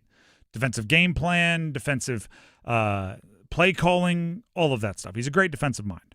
We know he's already trying to use that as much as he possibly can to help UNC, right? It's not like he's waiting to unleash the good defensive plays, right? He's feeding his players as much as he thinks they can digest and using that in the games. And depending on his assistants and everything else. One of the things I think that he is maybe the best at is making a decision and never looking back. He can make a really tough decision and not waver at all like so many of us do, right? And there's a lot of big decisions in life, right? You buy a house and then what do? You check the online sites that give you the estimates of how much your house is worth, and goodness, please go up in value the 6 months after you bought it. Even though you bought it, you can't go take it. There's no refunds, right? You can't go get your receipt and say, oh, I didn't realize the value was going to drop, right? But you want to know. I almost guarantee you when Bill Belichick buys a house, never does that check, right? Doesn't track the price for the next 6 months until he wants to sell it, and then maybe he checks the price, right? Because he makes a decision and he goes. And the most famous example of that is Tom Brady, right? Drew Bledsoe was the highest paid player in the league, former number 1 overall pick. He picked Brady to start over him, full steam ahead, never looked back. Even when Brady got hurt and Bledsoe went in and won a game, he went back to Brady because he had made the decision and there was no looking back. And you see him do it time and time and time again. He'll cut a second-round pick like 11 months after drafting him because he's out. And I've made a decision. I'm gone. Is it time for one of those cold-hearted Belichick decisions to help his team win? And you may not even remember a bunch of the decisions. And there were a bunch of them. Coaches being moved on from, players getting benched, changing schemes, whatever it is. But I guarantee you remember the post-game pressers. Why did you do that, coach? Why did you make this change? Why did this guy not play? Why did this guy get cut? We're just making the decisions that's best for our team to win. Yeah, we're just making decisions that are supposed to help the team win. Is it time for one of those decisions that he just has to stand up there and go, we're just making the decision that's best to help our team win? Michael Coe, WCHL, tweeted out a couple of stats that got my gears cranking, and then I built off of it. UNC ranks 125th in FBS of all football bowl subdivision teams in total offense. That's total yards. They are the worst, dead last, in yards per game amongst Power 4 teams. Worst. They are 122nd in first downs, total first downs, which is worst amongst Power 4 teams that have played 3 games. That's kind of important, right? First downs mean you're keeping your defense off the field. Yards means you're moving the ball. If your offense is performing at quite literally the worst in Power 4 levels, is it time for one of those cold-hearted changes? Is it the play caller? Is it the quarterback? Is it something else? Is it fixable? Because if it's not fixable, in which case you need to start making the decision to go for gimmicks and Band-Aids to make it work.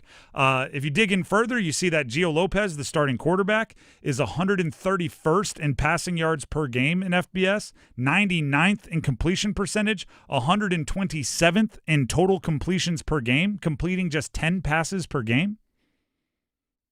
And all of these stats that I just read to you and more, if we wanted to dig deeper, come with an FCS opponent that having already been played and a Group of 5 opponent having already been played. And not all Group of 5 opponents are created equal, right? Charlotte is not one knocking on the door of the CFP, if you get what I'm saying. I don't know, and it's impossible to know. We can hypothesize, we can watch the film, we can do as much as we can on the outside. But it's impossible to know what's holding back the offense. Could very well be play calling. Gio Lopez might be doing exactly what he's being asked to do, and it's just not there. Could be Gio Lopez. Maybe there is a higher level of execution that would make the plays being called work better. Maybe it's unfixable, in which case, like I said, you go full gimmick. You go Wildcat, right? You go with straight trick plays, and you try to milk the clock and take the play clock all the way down starting in the first quarter. You do whatever you have to do to minimize the impact of an unfixable offense. But it does seem like it's one of those moments where something's got to give. I see improvements on the defense.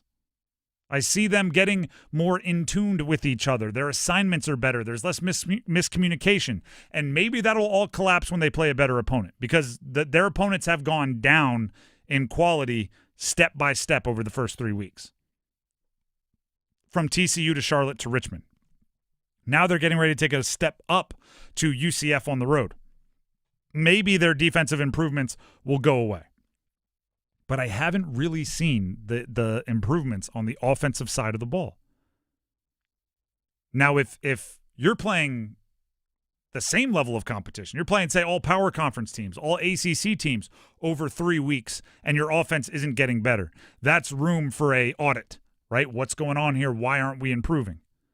Now, if your opponents are getting worse, and to the eye test, the offense isn't getting a ton more efficient, the passing game specifically isn't getting more efficient or productive, then the audit becomes emergency audit, right? It becomes cold-blooded Belichick audit. And I'm not calling for anyone's job here, but I'm just saying Belichick has a hit. Like, you know how he solves problems. And it's rarely with a hug. At least it hasn't been in New England. He solves problems with, if you can't do your job, we'll find somebody that can. Anybody remember when they were at a Super Bowl parade and he tried to get everybody to chant, "Do your job"? Yeah. You ever seen anybody try to start a chant that everybody's just out on? It's a little awkward. You just have one guy, "Do your job, do your job," and like 9 people were in the crowd. When you want to chant "do your job," that just shows like what kind of person you are, right? What kind of leader you are. If you can't do your job, we'll find somebody that can. It at least needs to be considered especially before you hit your ACC schedule, because if you don't get things solved by then, the quicksand can gobble you up. Before we move on and get you ready for Overdrive, Dennis Cox has something he'd like to tell you. I do. I just want to make sure I invite everyone out to the Aluminum Company this Friday. That's right. Join the fan at the Aluminum Company of North Carolina on Hamlin Road in Durham on Friday afternoon as we host the drive live from 3 to 6. Tim, you'll be out of town, so you won't be here, but it'll be myself and Paul Ihander this coming Friday at the Aluminum Company for their fall open house. With a question about how to possibly get Xavier Legette back on track, and how to possibly get Xavier Legette back on track, and why the Panthers need to change something, anything, to try to get him back on track, right? Doing the same thing over and over again doesn't appear to be working. But Xavier Legette his role in the offense in the crosshairs to start Overdrive. We'll also get some college football talk. And we'll be back tomorrow. Don't forget, next keyword in the Sin City Skateaway, noon tomorrow during the Adam Gold Show. Until our show at 3, have a great night, everybody.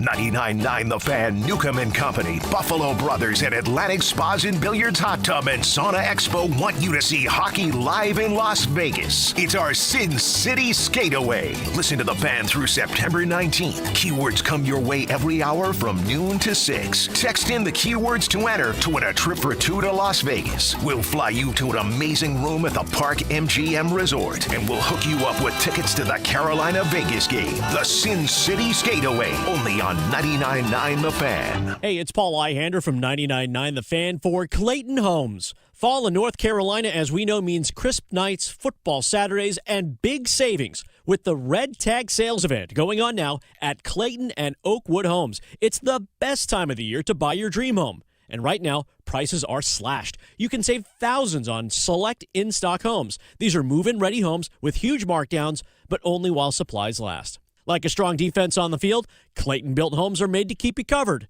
Designed with energy efficiency in mind, you will stay cozy this fall, comfortable year-round, and save money on bills. Check out Clayton and Oakwood Homes to see fully furnished models, explore your options, and lock in savings. And don't wait.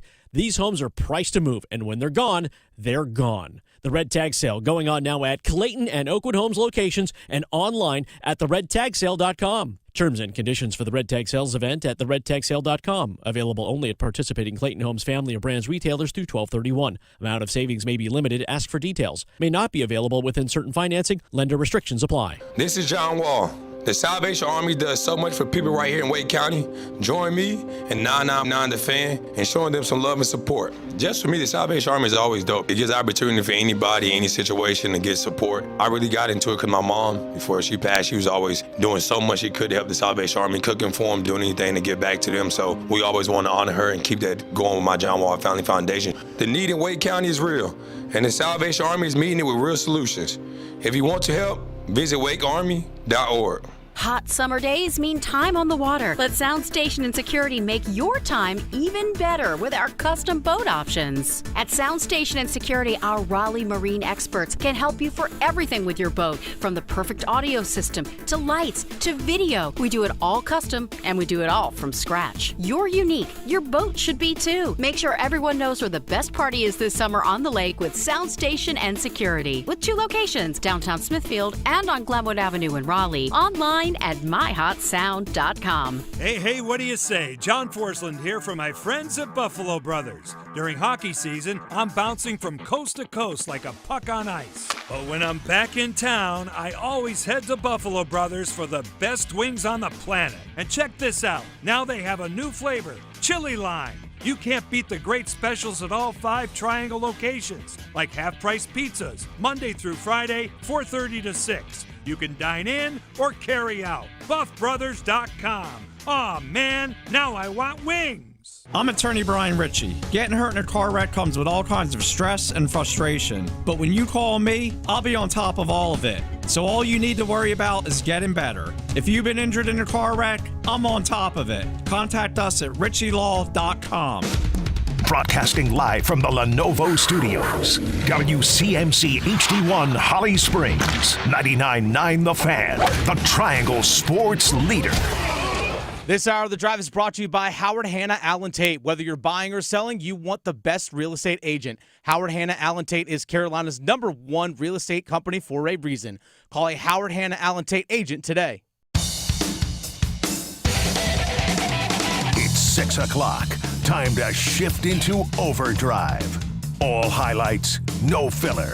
As we run it back from the drive with Tim Donnelly. I believe in Xavier. This is a guy that I truly believe, because of the way he's wired, the way that he works at it, the way that he continues to train. That's Dave Canales talking about Xavier Legette, one of their back-to-back first-round picks at the wide receiver position, who, from a production standpoint, just had a historically bad game and is on a fairly equally historic rough pace after 2 games. right? And what I mean by historic bad game is he had 8 targets and finished with -2 receiving yards. I believe there's only one other example in history of somebody receiving at least 8 targets and finishing with negative receiving yards, and that was a running back, Jamal Charles, back in, I think it was 2006. So for wide receivers and tight ends and the natural pass catchers that don't have, the running responsibilities, Xavier Legette had, you could argue, the least productive high target game since they started tracking those sort of things.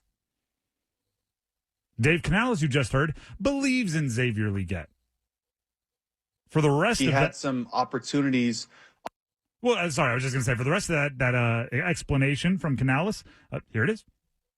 He had some opportunities on the field where the ball didn't go his way. I tried to get him a few early touches. They didn't amount to much, but as the game kind of went on, a few of the other targets, they were close plays.